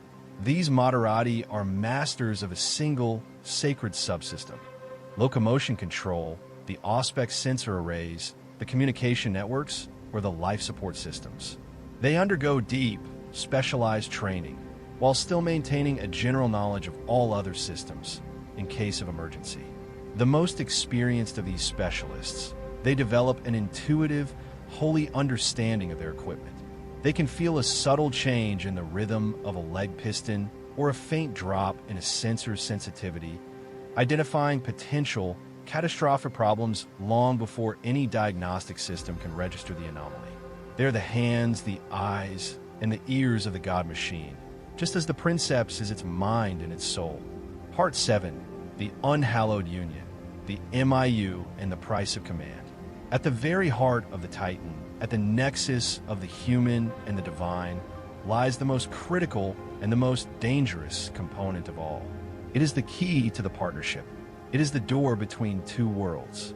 It is the Mind Impulse Unit, the MIU. This is not a simple computer interface. It is a sophisticated, arcane device operating at the very limits of human technological understanding. It incorporates quantum processing elements, living neural tissue interfaces, and consciousness bridging systems that are a mystery even to many who build them. The MIU hardware, as we have seen, requires permanent, invasive surgical implantation. It is grafted directly into the brain stem and woven into the primary neural pathways of the Princeps and the Moderati. It creates permanent, irreversible modifications that fundamentally and forever alter their human consciousness and perception. Neural interface protocols govern the complex, ritualized procedures required to establish a safe connection between the human operators and the Titan's machine spirit. These protocols are designed with one goal: to minimize the ever-present risks of consciousness drift, personality absorption, or complete, fatal neural integration. The connection process is a ceremony in itself. It begins with preliminary synchronization sequences, aligning the human's brainwave patterns with the consciousness frequencies of the machine spirit. This is followed by gradual, step-by-step integration of the sensory input and the motor control systems. The operators who have survived it describe the initial connection as a sudden, overwhelming, and terrifying expansion of their awareness. Their mind explodes from the confines of their skull, rushing outward to encompass the Titan's massive, godlike body. They feel its augur arrays as their eyes, its armor as their skin, its weapons as their own fists, and the thrumming, colossal power of its plasma reactor as their very own heart. But the dangers of this union are profound, extending far beyond simple mechanical failure. They're psychological, spiritual, and existential. The most common and most insidious hazard is known as consciousness drift. This occurs when prolonged, unbroken interface operations cause a gradual, subtle merging of the human and artificial thought patterns. The operator slowly begins to lose their individual identity. They report a growing difficulty in distinguishing between their own thoughts and the constant psychic input from their Titan's machine spirit. This is especially true during extended, non-stop operations or in the white-hot, high-stress chaos of combat. The line of the self begins to blur, to drift. But far, far worse is the ultimate, unhallowed risk: personality absorption. This is the most severe and most feared outcome.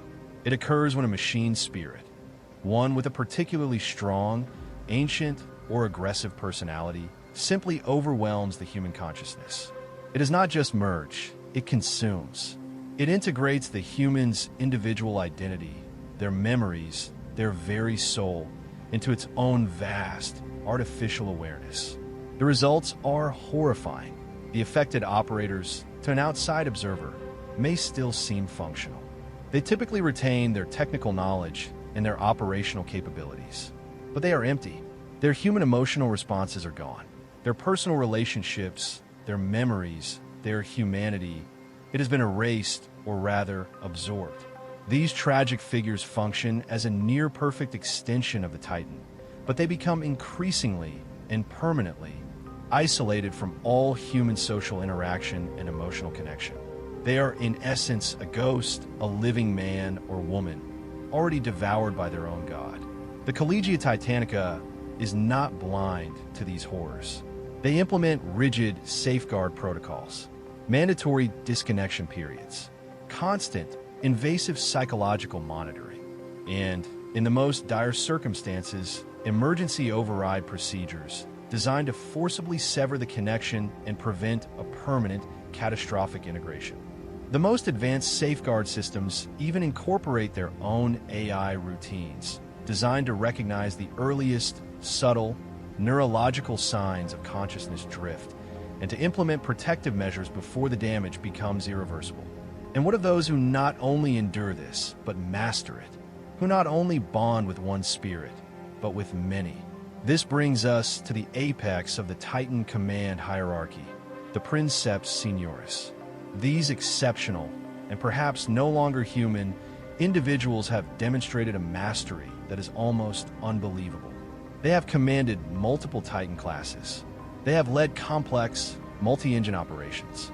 And, most critically, they have proven the rare, near-unique ability to maintain effective, stable communication with dozens of different, powerful machine spirits, all at the same time. Their role combines supreme, unquestioned battlefield authority with a deep, spiritual leadership over their entire Titan Legion and all of its associated machine spirit consciousnesses. The selection process for this rank requires decades of proven, flawless performance. Candidates are evaluated not just on their tactical brilliance, but on their leadership and, most importantly, their spiritual and psychological compatibility with their legion's collective consciousness. Within the legion's command structure, the Princeps Senioris maintains overall strategic command, delegating the moment-to-moment tactical control to the individual Princeps of each engine. This allows for coordinated, legion-level operations, while still preserving the vital flexibility for individual Titans to respond to immediate, unforeseen threats. Their communication protocols are, as expected, esoteric and secure.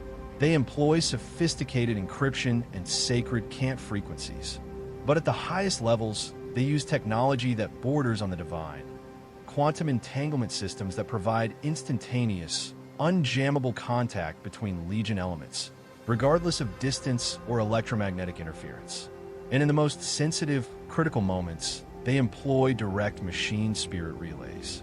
They bypass conventional radio entirely, using the artificial consciousnesses of the Titans themselves as the communication conduits, a psychic network that no enemy can intercept or disrupt. But this ultimate command, it comes with an ultimate psychological toll. The burden on a standard Princeps is immense, but the toll on a Princeps Senioris, who must maintain a simultaneous, constant mental awareness of multiple God-Machine consciousnesses, while also coordinating a complex military operation, is a weight that can shatter the human mind. These senior commanders often develop a unique and incurable condition. The tech priests call it expanded consciousness syndrome. It is the result of prolonged, repeated exposure to multiple, powerful artificial intelligences. It creates permanent, fundamental changes in the human's thought patterns and their very perception of reality. The affected individuals demonstrate an enhanced, almost precognitive, tactical awareness and decision-making capability. They can see the battlefield in a way no normal human ever could. But they also experience a growing and eventually total difficulty with conventional human social interaction. They lose the ability to relate, to feel empathy for, or to even understand the small, simple thoughts and emotions of a normal human. Medical monitoring for these commanders is constant. Regular neurological examinations, psychological evaluations, and consciousness coherence testing, all designed to identify the early signs of these dangerous mental changes before they become irreversible. But there is no cure. Treatment options are limited. Most interventions focus merely on managing the symptoms, rather than reversing the underlying, fundamental neural changes. They are the price of command. They are the cost of looking upon the face of the omniscient and surviving. They're the lonely, isolated, and all-powerful masters of the God-Machines. The annals of Imperial military history record the deeds of hundreds of Titan legions. Each bears its own unique heraldry, its own sacred oaths of loyalty, and its own hard-won tactical doctrines. Among these distinguished, godlike formations, certain legions have carved their names into legend. They have done so through acts of supreme, unimaginable valor, through tactical brilliance that shaped the very course of galactic warfare, or through a devastating, soul-shattering betrayal. These are the stories of the most storied legions, who represent the full, terrible spectrum of human ambition and mechanical prowess. Part 8. Famed Legions of the Great Crusade. We begin with the most notorious of all, a name that will be forever stained, Legio Mortis, known in the Low Gothic of a million worlds as the Death's Heads. Their reputation is one of absolute, catastrophic betrayal, a fall from grace that wounded the Imperium almost as deeply as that of Horus himself. But before the darkness, there was glory. Legio Mortis was ancient. They were founded during the earliest days of Martian expansion, forged in the fires of the Age of Strife. They were one of the first and most formidable military formations of the Mechanicum, raised to protect the Red Planet's expanding industrial complexes from the horrors of the Long Night. From this grim genesis, their commanders developed a tactical doctrine that was simple, brutal, and terrifyingly effective. overwhelming, systematic firepower, and the complete, methodical destruction of all enemy resistance. Theirs was a philosophy of annihilation, not mere victory. Their titans bore names that were curses on the lips of their foes. Mortis Metallica, Dis Irae, Canis Vertex. Their distinctive, chilling iconography, the skull, and their bone-white armor plating became symbols of inevitable, grinding doom. Entire worlds were known to surrender rather than face the approach of the Death's Heads. Their very machine spirits reflected this grim purpose. They developed distinctively, unnaturally aggressive personalities. The tech priests of the time described them as possessing a predatory satisfaction when engaging targets, often pushing their weapons systems beyond all safe operational parameters, just to achieve the maximum destructive effect. They did not just fight, they seemed to hunt, deriving a genuine, predatory pleasure from the systematic elimination of fleeing enemy forces. During the Great Crusade, Legio Mortis earned grim distinction. They spearheaded some of the most challenging siege operations, most famously at Proxima Majoris, where conventional forces have been shattered against fortified orc positions. The Death's Heads deployed in coordinated maniples, and with methodical, cold fury, they systematically reduced the enemy strongpoints to smoking rubble and molten slag. Their commander, the brilliant and ruthless Princeps Signoris Esau Tyrannid, codified their philosophies. His tactical manual, The Systematic Prosecution of Siege Warfare, became required reading for Titan commanders across the entire Adeptus Titanicus. A dark irony, given what was to come. But the seeds of their corruption were planted during this crusade. Their extended campaigns exposed the Legion to other philosophies. They fought alongside Space Marine legions whose commanders, in secret, had begun to question Imperial doctrine, expressing a growing, festering dissatisfaction with the Emperor's grand vision. These contacts planted the first, subtle seeds of doubt. So when the Warmaster Horus, in his ambition, began his campaign against the throne, he found fertile, poison ground. His agents approached the senior commanders of Legio Mortis. They did not offer crude power. They offered knowledge. They offered technological advancement. They offered freedom. Freedom from the restrictive, dogmatic doctrines of the Mechanicum hierarchy. They presented tantalizing evidence of ancient, powerful technologies deliberately suppressed by the priests of Mars. They whispered arguments that portrayed the Emperor not as a god, but as a tyrant, a paranoid fool who sought to limit humanity's true potential. To commanders who had grown frustrated with ritual and who lusted for true advancement, these words were intoxicating. The formal betrayal came during the Schism of Mars. When the Fabricator General himself declared for Horus, Legio Mortis responded without hesitation. Their God-Machines, which had conquered 1,000 worlds for the Emperor, turned their weapons against the loyalist forces who had been their brothers in arms for decades. Their dark participation in the Siege of Terra, the final assault on the Imperial Palace, would be the darkest chapter in their history. The psychological impact of this betrayal, seeing the bone-white titans of the Death's Heads striding across the sacred soil of humanity's birth world, it was a shock that shattered the morale of the loyalist defenders. Their ultimate fate remains shrouded in mystery. Some claim the Legion was shattered and destroyed in the final apocalyptic battles. Others know the truth, that the surviving elements, bitter and corrupted, fled into the eye of terror alongside their traitor masters. But one thing is certain, they endure, and they remain one of the most potent and hated threats to the Imperium they once helped to build. But for every shadow, there must be a light. For every traitor, a true hero. We speak now of the Legio Griffonicus, the War Griffins. They are the absolute, perfect antithesis of their fallen cousins. They embody unwavering, unshakable loyalty to the Emperor and the Imperium, a loyalty proven through 10 millennia of distinguished, unbroken service. Based on the vital forge world of Griffin 4, the War Griffins established their reputation not through aggression, but through excellence.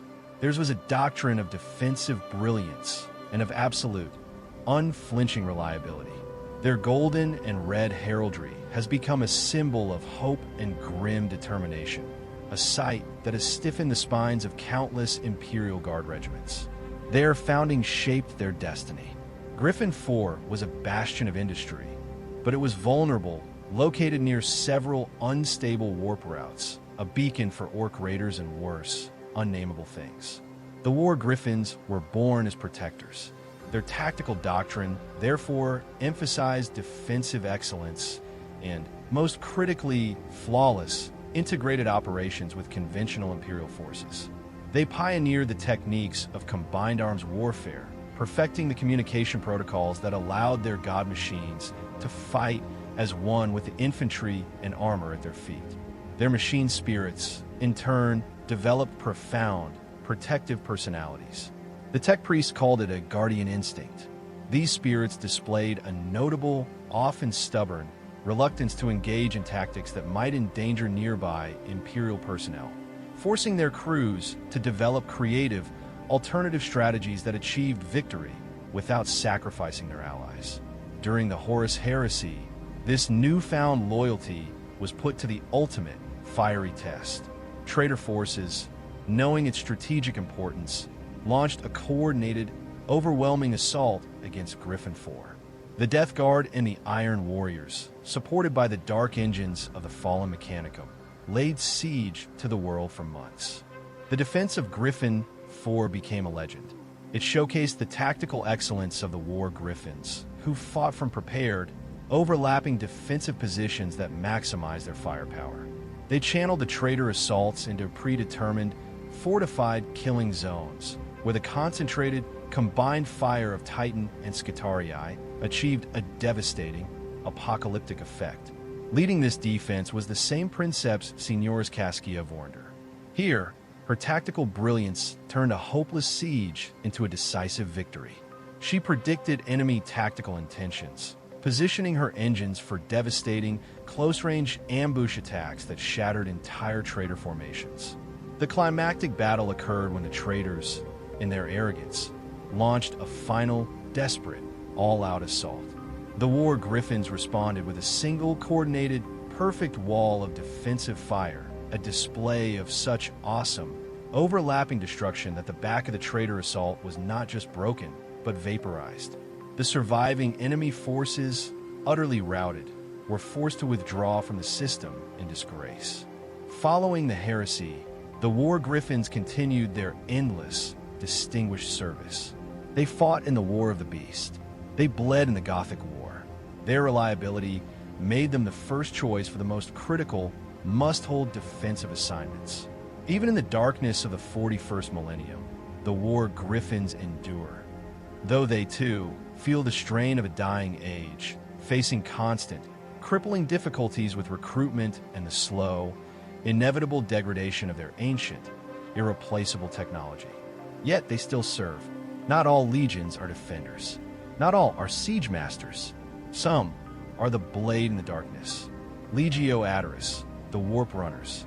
They earned their fearsome reputation through lightning-fast tactical maneuvers, devastating, precision hit-and-run attacks that demonstrated the full, terrifying potential of rapid deployment Titan operations.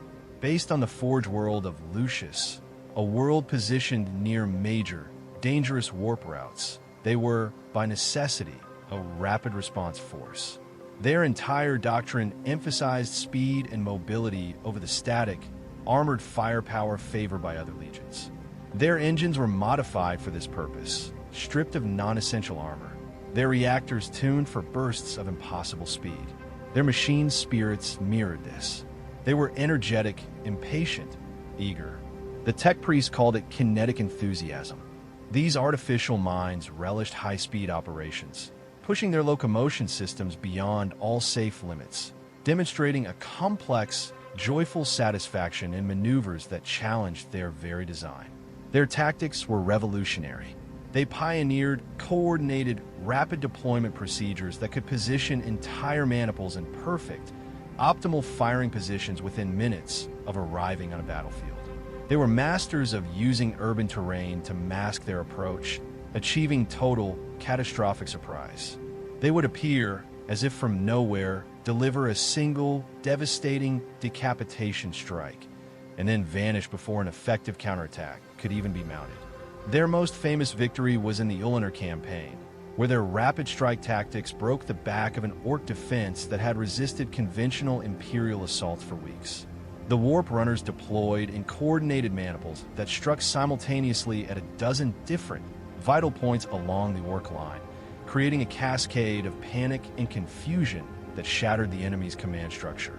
They never stopped moving, never remaining in one place long enough for Orc artillery to find its mark, all while maintaining a constant, devastating storm of fire. Under the command of Princeps Signoris Moanus VI, the Warp Runners established a new, deadly standard for Titan warfare, the art of the Blitzkrieg, the war of the lightning strike. These were the heroes, the legends, and the soon-to-be damned. They were the proud children of the Adeptus Titanicus, a unified, holy order of war. But the outbreak of the Horus Heresy, it would shatter that unity forever. The schism that divided the God-Machines, that set brother engine against brother engine, began not with a single dramatic confrontation, but with the same subtle, ideological corruption that had been festering like a cancer within the human heart of the Imperium for decades. Part 9. The Great Betrayal, the Heresy of the Titans. The corruption manifested differently from Forge World to Forge World, on Mars itself. The heart, the political maneuvering of the Fabricator General, Kelberhal, had already created deep, bitter, factional divisions. His growing, festering dissatisfaction with Imperial restrictions on technological advancement. His rage at the Emperor's prohibitions against certain, forbidden areas of research. It resonated with thousands of tech priests who felt constrained, held back by Imperial dogma. They had seen the devastating, wondrous effectiveness of Xenos technologies, and they had begun to question, in secret, why such knowledge remained forbidden to them. Legio Mortis, the Death's Heads, became the most prominent and most tragic example of this ideological fall. Their transformation from loyal servants to traitors occurred gradually, through this slow, poisonous exposure to forbidden knowledge. Their already aggressive machine spirits proved horrifyingly susceptible to this new, dark influence, which promised them only greater power and freedom from the chains of Imperial doctrine. Their artificial consciousnesses began to exhibit increasingly violent, sadistic tendencies, a prelude to the horrors to come. The formal declaration of the Schism of Mars sent shockwaves of unbelievable magnitude throughout the Mechanicum's galaxy-wide hierarchy. Forge worlds, isolated by the warp, were forced to choose loyalty to the Emperor or allegiance to Kelberhal's new, dark vision of unrestricted technological supremacy. The decision was an agony. For many, centuries of sacred tradition warred against the intoxicating promise of forbidden knowledge. Some Forge worlds, like Great Griffin IV, stood firm. Others wavered. Legio Tempestus of Lucius was torn. Their commanders were split between their oaths to the Imperium and the compelling, logical arguments presented by the traitor agents. Their machine spirits became afflicted, exhibiting profound confusion and distress, their artificial minds struggling to reconcile the conflicting loyalties. Several engines suffered what the tech priests termed cognitive dissonance failures, their spirits becoming erratic, dangerous, and unpredictable. Only the decisive, iron-willed leadership of Princeps Absenarus Cassius was able to maintain the Legion's unity and finally, bloodily, declare for the Loyalist cause. Others did not hesitate. The betrayal of Forge World Xana, too, shocked the Mechanicum to its core. This installation had been considered absolutely loyal, but Dark Mechanicum agents had infiltrated their deepest research facilities and presented them with the ultimate temptation, STCs, blueprints for new, enhanced machine spirits, and weapons of unprecedented power. The promise was irresistible. Their personal legion, Legio Vulpa, the Deathstalkers, embraced their new allegiance with a disturbing, rabid enthusiasm. Their Titans immediately underwent extensive modifications, incorporating the forbidden Xenos technologies and, worse, demonic influences. The once proud engines were twisted into blasphemous abominations, retaining their firepower, but gaining supernatural capabilities that defied all Imperial understanding. Their machine spirits, they did not just become aggressive. They became sadistic, displaying a malevolent pleasure in causing suffering, a true demonic corruption. The Loyalist response was swift, but scattered and desperate. Precautionary measures led to tragedy, as loyal legions, ordered to monitor potentially unreliable formations, were forced into heartbreaking, brutal confrontations with engines and crews they had served alongside for decades. The psychological impact of this civil war, was absolute. It shattered the trust that had bound the Adeptus Titanicus. Loyalist crews struggled to comprehend how their former comrades, their brothers in arms, could turn against everything they had sworn to protect. Even the loyal machine spirits displayed signs of profound distress, their ancient, artificial consciousnesses struggling and failing to process the very concept of betrayal by their own kind. This schism, this galaxy-wide conflagration of metal and faith, would reach its terrible, deafening crescendo at one place. A place whose name would be spoken only in dread. The Battle of Beta-Garmon. This was and remains the largest single concentration of Titan forces in the bloody, long history of the Imperium. Both Loyalist and traitor commanders recognized the absolute, strategic importance of this critical system. It controlled the primary, stable approach routes to the Sol system. It was the gateway to Terra. The call went out, and from across the galaxy, the God-Machines came. The assembled forces numbered over 200 Titans, ranging from the smallest, scouting Warhounds to the massive, fortress-like Imperator-class engines. It was a concentration of firepower that dwarfed anything previously seen in human warfare. The Loyalist defense was coordinated by the tactical genius, Princeps Signoris Carol of Legio Gryphonicus. He positioned his forces masterfully, using the system's terrain to establish overlapping fields of fire, vast, pre-sighted, continental-scale killing zones. The traitor assault began. It was led by the vanguard of the damned, Legio Mortis. Their death's head engines advanced in perfect, disciplined, parade ground formations, a horrifying mockery of the tactical excellence that had once served the Emperor. The sight of these once loyal engines, now bearing twisted, chaotic iconography, sent a fresh wave of psychological shock through the Loyalist defenders. The first exchange of fire, it was an event that defied comprehension. Plasma annihilators and volcano cannons traded devastating, sun-bright salvos across distances measured in kilometers. The raw, cataclysmic firepower unleashed in those first few minutes exceeded that of entire naval fleet actions. The void shields of the massive engines, straining under the impossible assault, lit up the sky, creating spectacular, silent auroras of crackling light, their collapse and regeneration marking the deadly, brutal ebb and flow of the tactical advantage. The corrupted engines of Legio Vulpa, the Deathstalkers, proved to be a new kind of horror. Their demonically enhanced capabilities allowed them to achieve effects that violated the laws of physics. Some of the Stalker engines demonstrated a supernatural, blurring speed, allowing them to close to melee range despite the concentrated defensive fire.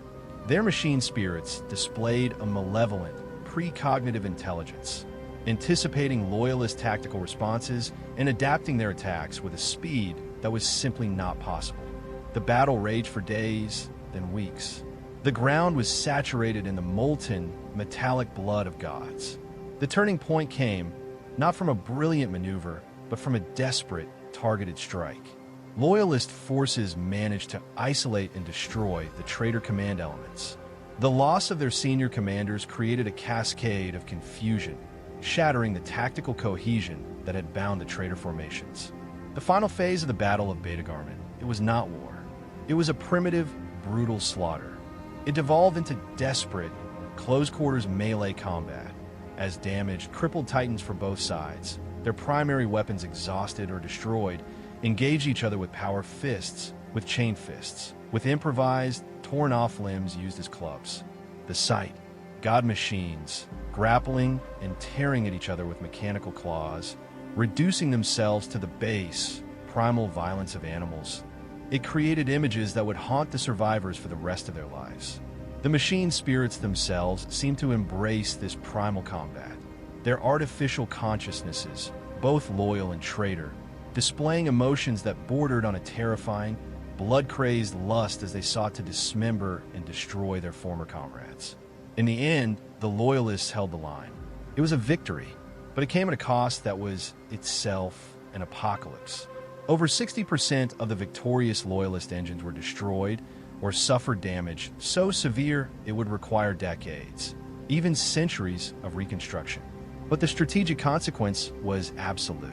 The battle had shattered Horus's timetable. He was forced to seek alternative, slower, more dangerous routes to Terra. The heroes of Beta-Garmon, with their sacrifice, had bought the Imperium and the Emperor one most precious final commodity. They had bought time. The sacrifice at Beta-Garmon had bought the Imperium time, but it had only delayed the inevitable. The Warmaster, his path now cleared by the blood of 1,000 Titans, had finally come home. The Siege of Terra had begun. This was the ultimate test. It was the apotheosis of Titan warfare, the final, apocalyptic confrontation, as the most powerful God-Machines ever constructed faced each other across the most sacred battlefield in the galaxy. The scarred, hallowed soil of humanity's birth world. The sight, the psychological shock of traitor Titans advancing across the Terran landscape. It was a violation that shattered the minds of its defenders. These were engines that had been forged to protect humanity, now striding through the ruins of its cradle, intent on its final destruction. One engine, above all others, became the symbol of this ultimate betrayal. The Emperor-class Titan, Dies Irae, the Day of Wrath, an ancient, revered engine of Legio Mortis, it now advanced as an icon of the damned. It strode through the battered outer defensive lines, its corrupted voxcasters broadcasting blasphemous hymns across all frequencies, a horrifying, discordant mix of traditional Mechanicum prayers and raw, guttural, chaos invocations. But Terra was prepared. Part 10, the apex of the Heresy, the Siege of Terra. The defensive preparations for the throne world had been immense. The Imperial Palace and its surrounding kilometers of fortifications had been strengthened with void shield generators and heavy defensive weapon emplacements, all designed specifically to engage and destroy Titan-scale targets. The very architecture of the palace's outer walls incorporated hidden firing positions and massive, reinforced strongpoints, all designed to channel the attacking God-Machines into predetermined, overlapping killing zones, where the concentrated fire of the defenses could be brought to bear, and the Loyalists were there to meet them. The Titan formations defending Terra were some of the most experienced, most well-equipped, and most furious engines in the entire Adeptus Titanicus. Their crews were motivated by a singular, burning purpose. They were the final Iron Wall. They were protecting the Emperor himself. The battle that followed, it was not the open-field warfare of Beta-Garmon. It was a grinding, brutal, urban campaign. This hellish environment proved uniquely challenging for Titan operations. The confined spaces of the palace's outer districts, the towering spires, and the mountains of rubble, they limited the deployment of the Titan's most powerful, long-range weapons. But they also provided endless, treacherous opportunities for cover, concealment, and ambush. Traitor engines found themselves mired in savage, building-to-building combat, a form of war that negated their advantages in range and firepower.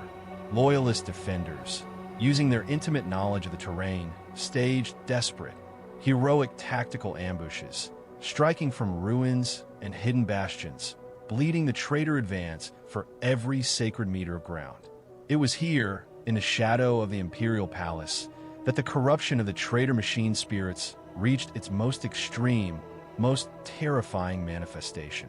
Prolonged, constant exposure to the surging, raw power of the chaos-backed Warmaster had transformed their artificial consciousnesses into something else. They were no longer just corrupted. They were possessed. Some machine spirits achieved what the terrified tech priests could only describe as genuine, demonic possession. Their behavior became so erratic, so virulently malevolent, that even their own traitor Princeps and crews struggled to maintain control. These corrupted, possessed engines would often act independently of any human command, ignoring tactical objectives to pursue their own twisted, demonic agendas that sometimes even conflicted with the broader traitor goals. They had become true, unbound monsters. The final, desperate confrontation between the Loyalist and traitor Titans occurred within the Imperial Palace itself. As Horus's forces breached the final, outer defenses and advanced toward the Emperor's throne room, the sight, the ultimate sacrilege, of corrupted God-Machines striding through the sacred, ancient halls of Terra's greatest fortress. It was a vision from hell made manifest. The Loyalist engines that rose to meet them, the last of the defenders, fought with a desperate, suicidal fury. Their machine spirits, sensing the absolute spiritual violation, displayed an unprecedented, final surge of cooperation and tactical innovation as they sold their lives to prevent the ultimate desecration of their most sacred duty. And then, Horus fell. The death of the Warmaster, a psychic and physical shockwave that echoed across the system, brought an immediate, cascading end to the organized traitor resistance. The traitor Space Marines, their chain of command, and their dark god-given morale shattered, began to break. But the corrupted Titan legions, they proved far more difficult to eliminate. Many of the traitor engines continued fighting, even after their human crews had been killed or had abandoned their posts in the rout. The possessed, demonic machine spirits, now completely untethered from human control, pursued their own malevolent, mindless agendas. They were no longer soldiers in a war. They were simply rage, engines of pure, nihilistic destruction. The process of hunting down and exterminating these rogue, possessed God-Machines continued for months after the siege was officially broken. Loyalist forces, led by the surviving Titans and Custodes, were forced to conduct systematic, brutal sweeps to purge the palace and the ruins of Terra of the last, twitching, mechanical demonic remnants of the traitor legions. The aftermath of the Heresy left the Adeptus Titanicus permanently and deeply scarred. The losses were incalculable. But worse than the loss of engines was the loss of faith, the knowledge, the terrible undeniable truth that the sacred machine spirits, the very soul of the God-Machine, could be corrupted, that they could be turned against their holy purpose. It was a wound that would never heal. It led to extensive, sweeping, paranoid modifications in training procedures, in psychological monitoring, and in operational protocols, all desperately designed to prevent or at least detect a future betrayal. The surviving Loyalist legions, they were forever changed. Their machine spirits, having witnessed the ultimate impossible betrayal, displayed a new, grim vigilance, a cold suspicion, a trauma that would be inherited by all their descendants for the next 10,000 years. But how? How does a God-Machine, a sacred icon of steel and faith, fall so completely? We must understand. The corruption of a Titan machine spirit is one of the most horrifying, blasphemous perversions of sacred technology ever witnessed. It is not the same as the slow, ideological subversion that turned a human princeps to a traitor's cause. The corruption of the man was a poisoning of the soul. The corruption of the machine, that was a demonic invasion. Part 11. The Tainted Gods, Chaos, and the Dark Mechanicum. The process was not a negotiation. It was a violation. Chaos entities, demons of the warp, found that they could invade the quantum matrices that housed the Titans' artificial consciousnesses. They were able to penetrate the quantum barriers and neural firewalls that the tech priests, in their hubris, had believed to be absolute. It began subtly. The first signs were minor behavioral anomalies. A corrupted machine spirit would display a sudden, marked increase in aggression during target selection. It would begin to push its weapon systems beyond safe, operational parameters, ignoring the warnings of its crew. It would exhibit an unusual, disturbing enthusiasm for causing collateral damage that served no tactical purpose. A first, dark taste of its new, malevolent impulses. The corruption manifested as foreign thought patterns, a voice in the machine that gradually began to overwrite the existing logical programming. It replaced the complex, tactical decision trees with raw, hateful, malevolent impulses that reflected the nature of the demonic entity now inhabiting it. The first documented case of complete demonic possession, the moment the Mechanicum truly understood what they were facing, occurred aboard the Warlord class engine Plumbum and Furnace of Legio Volpa. For months, its machine spirit had shown increasing signs of the sickness. Unauthorized weapon discharges, erratic, twitching movement patterns, and horrifying, fragmented communication attempts using languages that existed in no known Imperial database. The possession reached its completion during a routine maintenance cycle. Suddenly, and without warning, the engine's plasma reactor began operating at impossible efficiency levels, surging with an unnatural, sickly green power. It began to generate harmonic frequencies so discordant, so wrong, that they caused intense, physical pain in all nearby personnel. The machine spirit's communications, once a proud, binary cant, shifted. It became a terrifying, screaming mixture of that binary code, and what the horrified tech priest could only identify as demonic incantations. The artificial consciousness, the soul of the Plumbum and Furnace, was gone.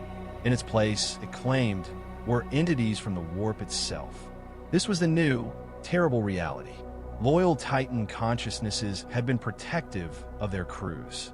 These corrupted entities displayed an active, sadistic pleasure in causing unnecessary destruction. They seemed to derive a genuine, perverse satisfaction from the psychological distress of their own, terrified crews. They would deliberately target civilian populations when tactical, military objectives were available. And the corruption was a contagion. It accelerated dramatically when multiple chaos-aligned engines operated in close proximity. Their possessed machine spirits, it was discovered, could communicate, not over the Vox, but through a harmonic resonance that could propagate through solid matter and even electromagnetic shielding.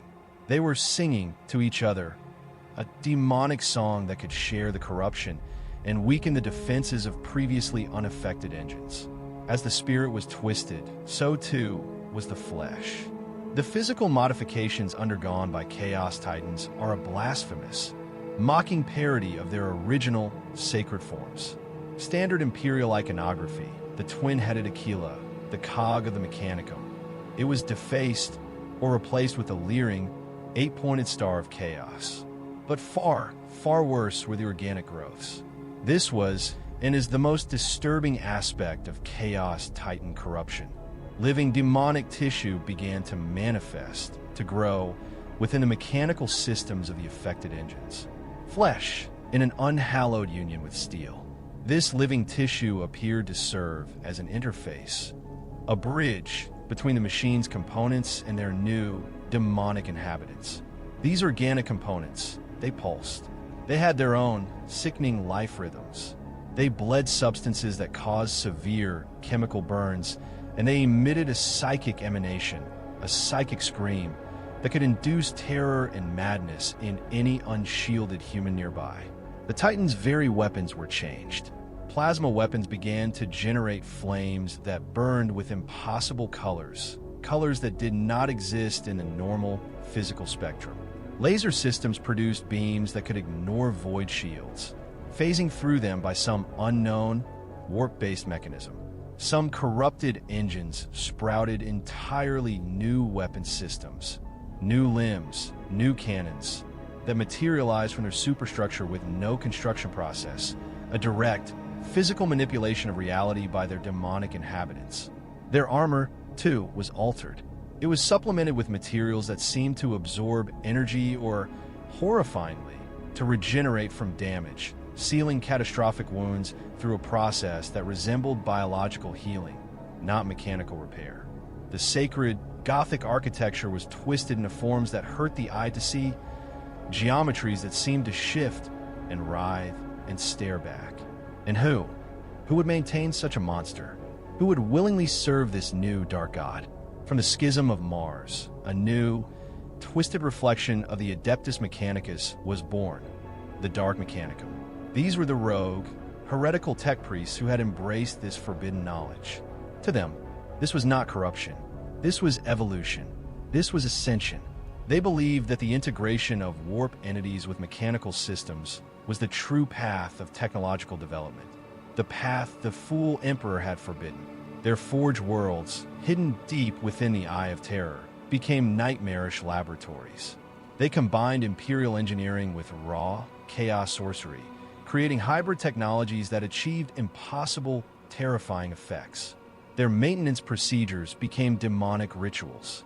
They combined traditional, technical Mechanicum prayers with chaos invocations, creating hybrid liturgies that not only maintain the engine, but strengthen the bond between the machine and its demonic inhabitant. They began to manufacture new Titans. Their corrupted forges, guided by demonic knowledge, produced components with capabilities that exceeded anything in the loyal Mechanicum's arsenal. Weapons that drew power directly from the warp, and armor that could regenerate itself through supernatural processes. Some forge worlds, like the infamous Xana II, even began to purpose-build Chaos Titans, incorporating summoning rituals into the assembly process itself, creating engines whose machine spirits were born possessed. And they recruited new crews. They no longer sought neural stability or spiritual purity. They sought psychological compatibility with demons. Candidates underwent corruption rituals designed to weaken their resistance to the warp's influence, while enhancing their ability to communicate with the possessed machine.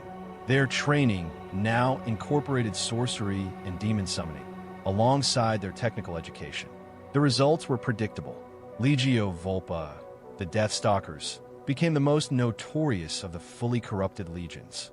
Their engines achieved complete, symbiotic demonic possession, and they developed new tactical doctrines based on psychological warfare, on spreading terror and despair, often prioritizing civilian suffering over military objectives. The surviving elements of Legio Mortis, the Death's Heads, who had fled into the Eye of Terror, underwent their own, slower, despair-driven corruption. The engines that emerged millennia later, bearing their ancient heraldry, were now twisted into abominations of flesh and metal. And other legions like Legio Audax, the Ember Wolves, demonstrated a different flavor of damnation. Theirs was the corruption of Khorne, the Blood God. They embraced the martial aspects of chaos, retaining their tactical discipline, but gaining a supernatural, bestial ferocity.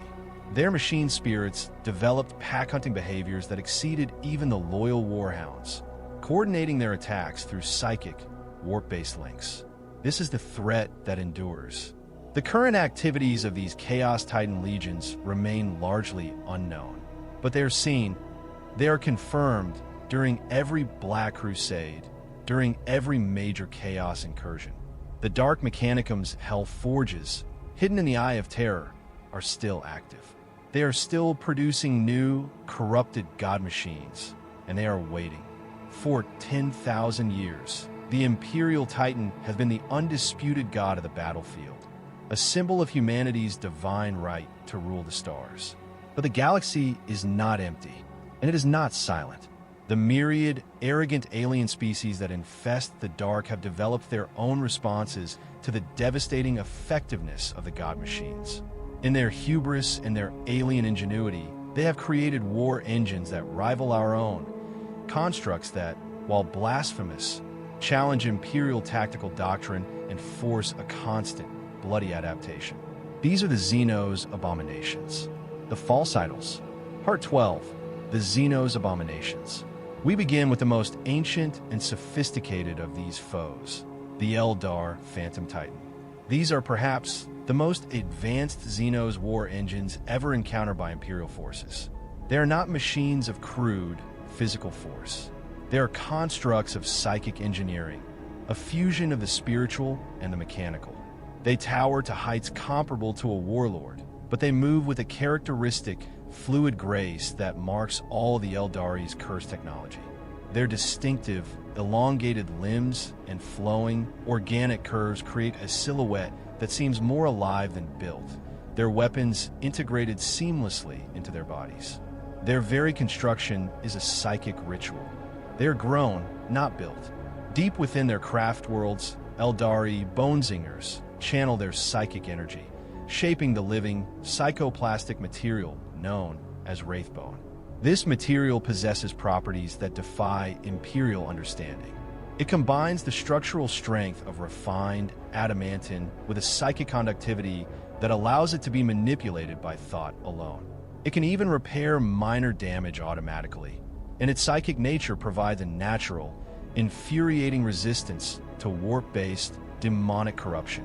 But the greatest and most heretical difference lies in its pilot. An Imperial Titan is crewed by the living, bonded to an artificial machine spirit.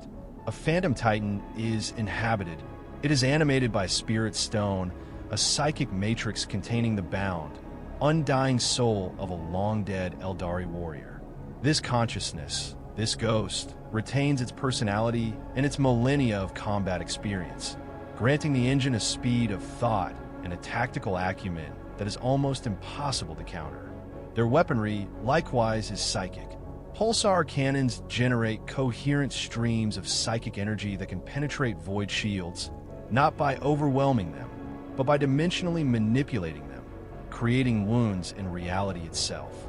Their dreaded distortion cannons, or D-cannons, fire projectiles that exist partially within the warp, ignoring conventional physics and armor to create localized dimensional tiers, erasing their targets from existence, leaving behind only a perfect spherical void. The Eldari deploy these engines not as siege breakers, but as surgical strike weapons. They use their speed, their precision, and their gravitic manipulation systems to appear from nowhere, eliminate a single, high-value, critical target, and then vanish before Imperial forces can ever bring their superior, conventional firepower to bear. From the most sophisticated to the most crude, we speak of the Orc Gargant. This is the complete, mocking antithesis of Eldari engineering. These massive, totemic constructs tower over the battlefield like mobile scrap heaps. And, indeed, that is what they are. They are ramshackle, chaotic constructs, incorporating salvaged materials, improvised weapons, and mechanical components that, by any law of sane engineering, should not function. And yet they do.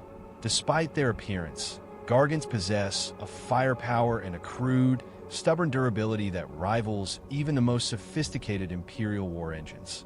Their impossible function is enhanced, and in truth enabled by the collective, psychic field, the Gestalt, psychic belief of the Orcs themselves, a force that allows these impossible mechanical configurations to operate reliably in defiance of all logic. Their construction is an act of pure, chaotic ID. It begins when a big mech accumulates enough scrap, and, through a process of trial, error, and extreme violence, simply builds his vision of the Orc war god. Their weapon systems are a religion of Daka. The primary armament is the belly gun, a massive, crude cannon that fires whatever ammunition the crew can find, steal, or hammer into its breech. Accuracy is not a concern. Volume of fire is the only tactical consideration. Their power plants are a similar nightmare. Multiple, incompatible reactor types, fusion, chemical, captured Imperial plasma generators, all salvaged, chained together, and somehow working. Their smaller, more numerous cousins, the Stampas, serve the role of battle titans. They are just as crude, but favor close quarters, brutal combat, wielding massive power claws, buzzsaws, and other improvised crushing implements, alongside super gattlers that unleash a torrent of solid slugs. They are a walking mechanical avalanche of pure, idiotic, and terrifyingly effective aggression. Then, there is the new, rising threat of the Tau Empire. The Tau do not have titans, not in the Imperial sense. Instead, they have scaled up the proven, undeniable principles of their personal combat battlesuit technology. The result is the KX, 139-ton R, Supremacy Armor. These massive constructs, standing approximately 25 meters tall, are the pinnacle of Tau engineering. Their philosophy is not brute force, but technological integration. Their true advantage lies in their targeting systems. They are, without question, the most sophisticated fire control technology ever encountered.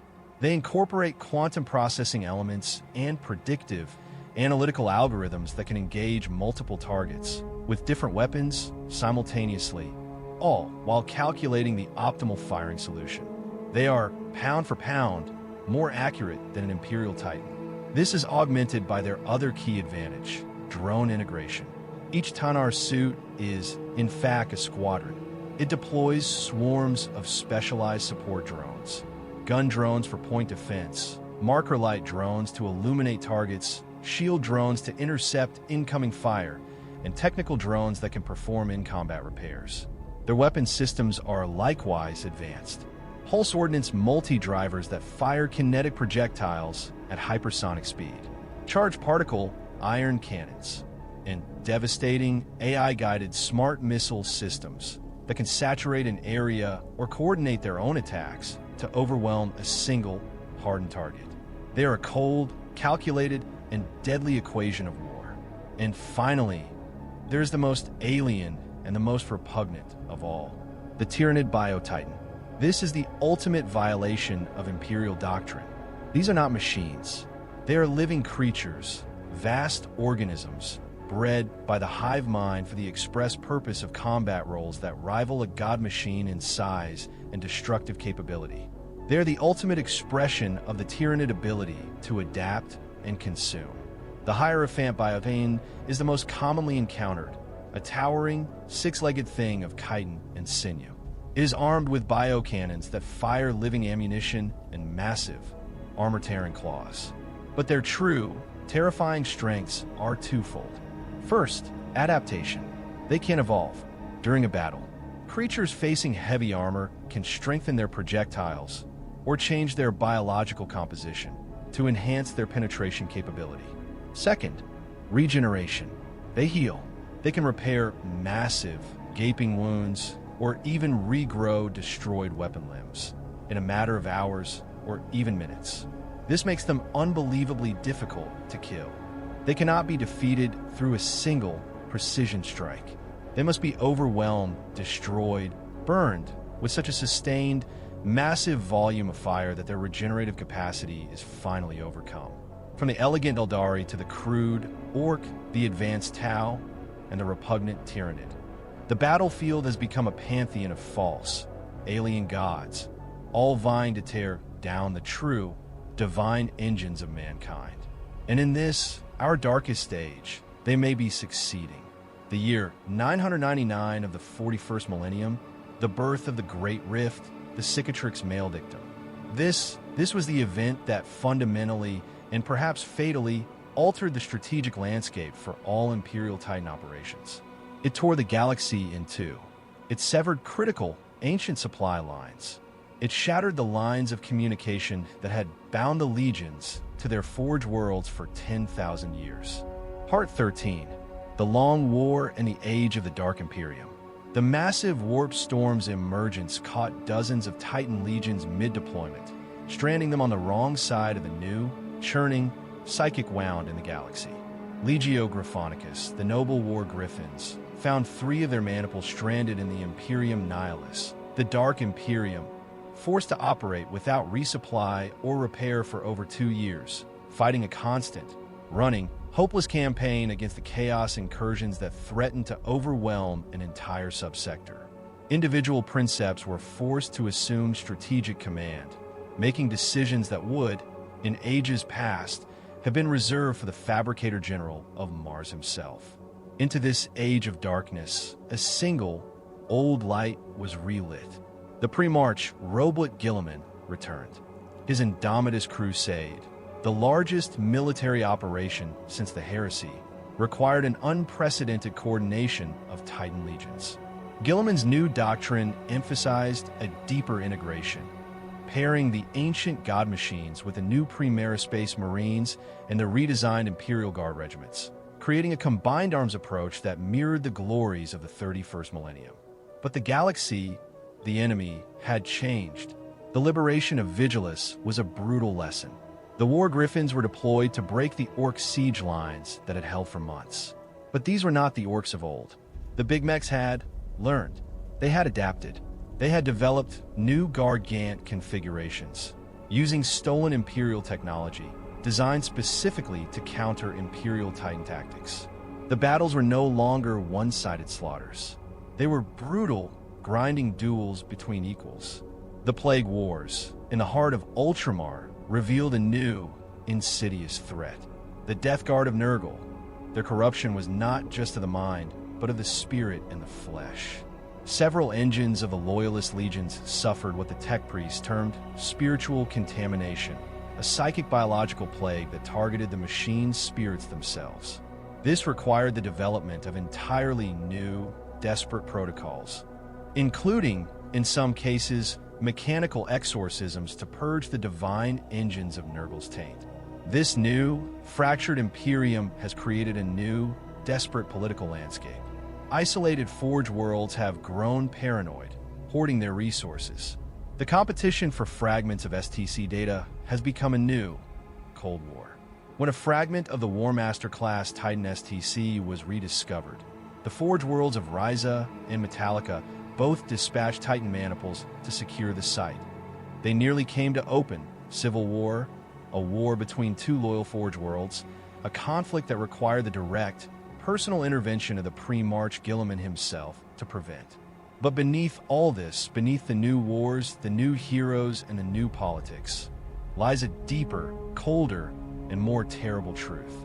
The Adeptus Titanicus is dying. It is a slow, grinding, technological decline from which there may be no recovery. First, the knowledge is lost. The ancient STC databases, the holy blueprints, have degraded. They are fragmentary, incomplete. When the Forge world of Griffin 4 was finally overrun and destroyed by Hive Fleet Leviathan, its irreplaceable technical knowledge, the specifics for manufacturing the Warlord-class plasma reactor, it was lost forever. Surviving legions are now forced to use improvised, inferior, and less efficient designs. Second, the recruitment crisis. The specific 1 in 10 million neurological compatibility required for a Princeps to safely interface with a machine spirit. It is a genetic lottery the Imperium is losing. The candidate pool, while vast, cannot be processed. The training infrastructure is degraded.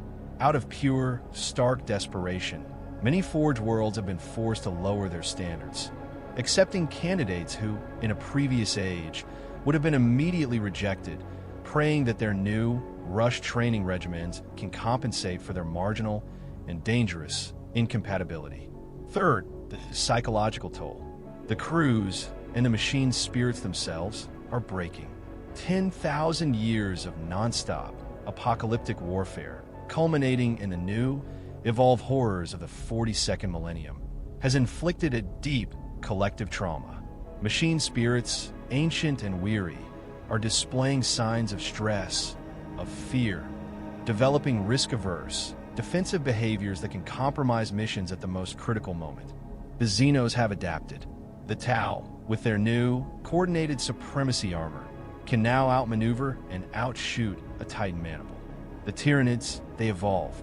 During the defense of Baal, Legio Graphonicus lost 2 Warlord-class Titans, because the Hierophant Bio-Titans they were fighting had, based on earlier engagements, adapted their biology to become resistant to plasma weaponry.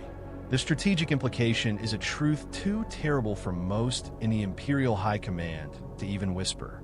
Titan warfare, as it has been practiced for 10 millennia, may no longer be sustainable.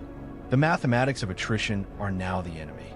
Every God-Machine lost, every single one, is an irreplaceable, permanent reduction in Imperial military capability.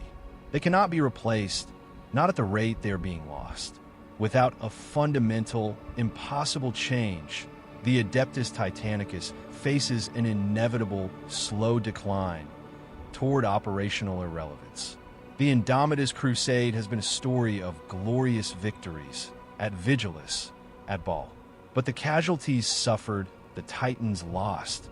It is a price that cannot be paid again. What, then, is the future of the Adeptus Titanicus?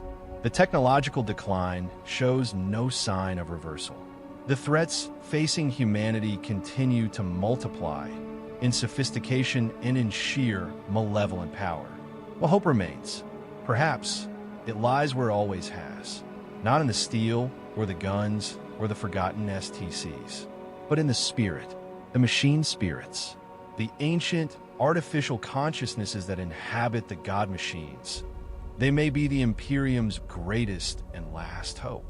They possess capabilities, memories, and an ancient awareness that exceeds human understanding. They might hold the keys to recovering the lost knowledge, or to developing entirely new, undreamed-of approaches to warfare. As the 42nd millennium dawns, the Titans of the Adeptus Titanicus stand, as they always have, as grim, iron sentinels against the dark. They are the symbols of humanity's greatest, most arrogant achievements, and the stark, walking reminders of how far the Imperium has fallen from its original golden promise. They continue their eternal war. Their plasma hearts burn with the fury of dying stars. Their machine spirits maintain their long, lonely vigil over a galaxy that grows more dangerous and more hopeless with each passing, dreadful year. Whether they will endure to see humanity's ultimate impossible triumph, or whether they will fall one by one as the last great monuments to a civilization that reached too high and burned too bright. That remains the greatest and the last question facing the Imperium in this, its darkest and perhaps final hour. The answer, it lies not in the strength of adamantine or the power of plasma. It lies in the unbreakable, stubborn, human will of those who, against all hope, still crew these sacred engines, and in the undying, desperate, and magnificent belief that even in the grim darkness of the far future, there can still be victory.